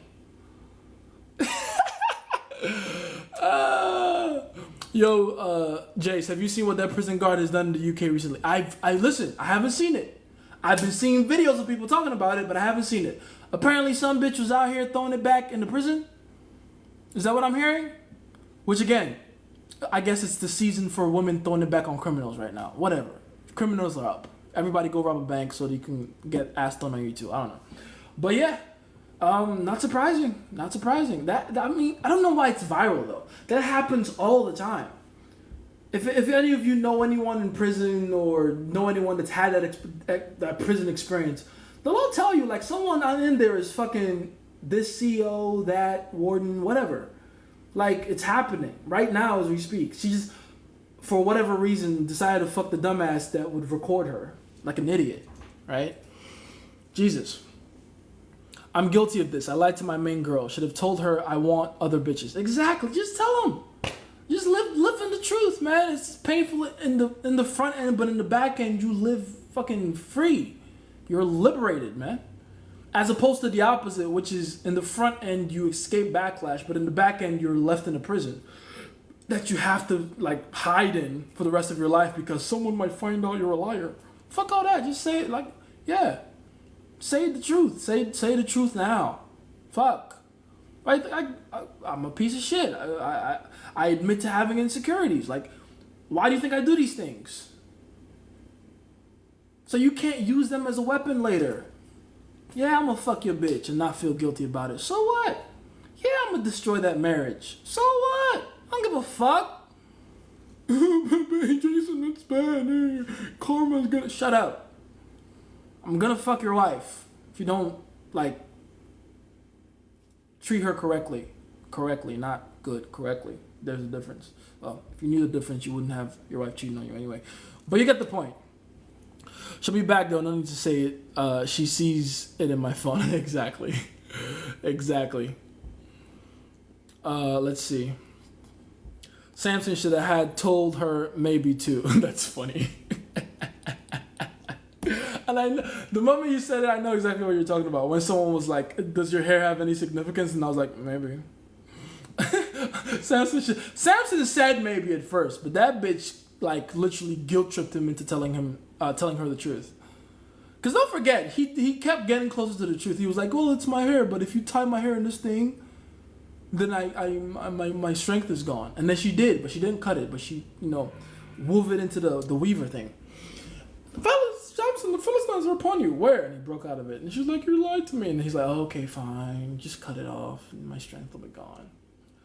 My favorite bath bomb is that's crazy. It can't be your favorite because you've never tried it. If you've tried it, you wouldn't be here, bro. I'm uncultured on the flavors. Not flavors, dummy. Scents. Why don't we go to one of the stores as the initial date? No Diddy. Of course, no Diddy. No Diddy. We're going to go to Bed Bath & Beyond. And I'm going to put you on to Blueberry Thunder. No Diddy, of course. No Diddy. Absolutely not. No Diddy. Not even a slight hint of driddle or drizzle. None. None at all. None. I was reading another comment that was just up there that, oh, by the way, there it is. By the way, do you believe in karma in these relationship scenarios? Nah, it doesn't exist. People only want karma to exist because they like some kind of redemption for the person that took their bitch, but it's not real. And I'm going to tell you why it's not real. Because it's not that person's fault your bitch got taken. They're not the reason your bitch got taken. Your bitch got taken because you didn't conduct yourself correctly in your relationship. It is your fault. So if anything, if there is karma, it's backfiring on you. You feel me? Karma is just one of those societal things. Like, karma is real, mind you. Don't get it twisted. Karma is very real. It just doesn't apply to that situation. Does that make sense? It does not apply to that situation. Like, it'll be like, what would be the equivalent? I don't know what would be the equivalent. It'll be like, oh, I know. It'll be like if someone, God forbid, hurt your family member bad, right? Let's say a drunk driver ran into like your little sister or something, God forbid, right? And instead of being mad at the actual driver, you decide to sue the bar that sold him his alcohol. That's what it looks like when motherfuckers is like, ooh, karma will get you your home record. No, the bar didn't do that. That motherfucker walked in there and patronized the business. The business has no right to tell him to not buy. They can refuse sale. But in their eyes at the time, they were probably not even keeping an eye on him. They didn't realize he was going to make the poor decision of driving after getting drunk there. That's not their fault. They hold no karmic retribution for that. None. So it's difference between karma and the evil deed. Okay, so all karma is the cyclical nature of the universe. Karma comes from Hinduism, right? When they talk about karma, they're really talking about the cyclical nature of the universe. Everything that goes up must come down. Everything that goes around comes around. That's all karma is. It's a reminder that the energy you put out comes back to you. So karma works for good and bad energy. It's just that people are dumb, right? People are hurt and dumb, and they want this cosmic revenge. So they only ever bring up karma when it's something to do with evil. But really, if you do good, you get good back. If you go outside and you feed a homeless man and you clothe him, that good comes back to you somehow. But again, even that is a simplified way of putting it. It's not one-to-one. It's not a one-to-one relation like that. And on top of that, the way you put the energy out isn't necessarily the way that it'll come back to you. So, for instance, you could do a good deed for a homeless man, and you can get the good back. But the good back you get doesn't necessarily mean someone's going to come do some nice shit for you in return. It could be some way, somehow, you avert danger, right? It could be some way, somehow, you enter yourself into an experience where you feel real, genuine gratitude and positive energy around you. It could be that weird, you ever had that weird 2 a.m. motivation to clean your entire room? Exactly. That might be the resulting karma, like energy coming back to you at a random time from something good you did before or some good energy you put out before. Does that make sense? Because we only like to think about things on the physical level. Trust me, when you do things physically, you might get it back spiritually or emotionally or psychologically. You never know. You never know. Right? It'll come back in different ways, and it'll only ever come back in a way that is relevant to you in that moment, right? But yeah, that's what karma is. With that said, also keep in mind like the negative portions of that. If you do something, and by the way, not just if you do something evil, if you do something evil with malicious intent, because the energy you put out is, what is energy? It's emotion plus intent, right? That's what energy really is. It's the way you feel and the intention you have behind it. Correlation is not equal causation. Exactly. And also, going back to what I was just saying, the intent is more important than anything because that's where the energy is birthed from. Does that make sense? So if you, for instance, run into someone with your car, but you didn't do it on purpose, are you going to get karma for that? No. Because that wasn't your intent. That wasn't where your energy was going intentionally. That was just something bad that happened that maybe the universe decided to use you as a tool to put them through their own tests. You know what I mean? It happens like that sometimes. It's weird. But yeah, that's just how it works. It's not like karma isn't inherently a bad thing. Moral of the story, do good deeds, but understand that some things you have no control over. Exactly. Just be okay with the things that happen. The things you have no control over, be grateful for them. Be very grateful for them. Always move through life with gratitude. It's very important. Okay? Oh, damn. TikTok took away. Oh, holy shit. Oh, no. TikTok took away some of the messages, so if I skipped yours, I apologize. Let me see. How the fuck is cheating in every romance movies and women can choose that? Okay, so I've seen that video, and I think I responded to it a while ago too, when someone was like, every romance movie is just women cheating. Their idea of romance is cheating. Let me break it down for you. It's not the cheating they like. You're being short-sighted. It's not the cheating that they're attracted to. It's the idea of being saved from boredom. That is what women call romance. Like, that is the ultimate form of romance to women. Is being saved from boredom and mundanity. Right? From being saved from a boring routine. That is what women call romance. So every story, go back and watch all those romance movies. What's she calling me right now? Go back and watch all those romance movies. They're all the same. The woman is with she fundamentally does not like, have fun with, or is excited by. She don't fuck with bro. She's not excited by him. She's probably not attracted to him. Any of that shit. Oh, hold on. Give me a second. I gotta answer this. I'll be right back, guys.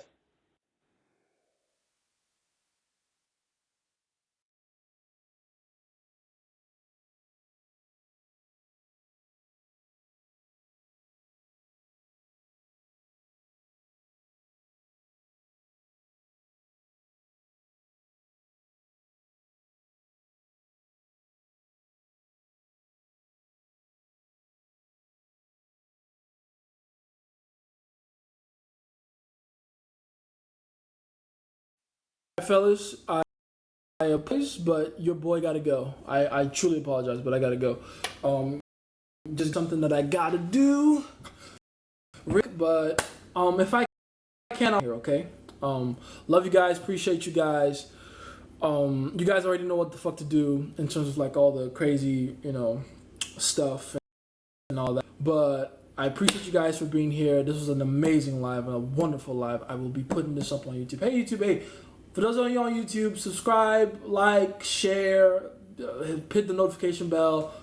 Thank you for all the support, all the love. For those of you here on TikTok, I love and appreciate the fuck out of you. Thank you so much for being here with me. I will see you later. And, don't forget to register for my free course, Self-Belief. You're going to enjoy that if you don't have that yet. Register for my free course. I appreciate you guys. Love you. I will see you later and do with all this information what you must.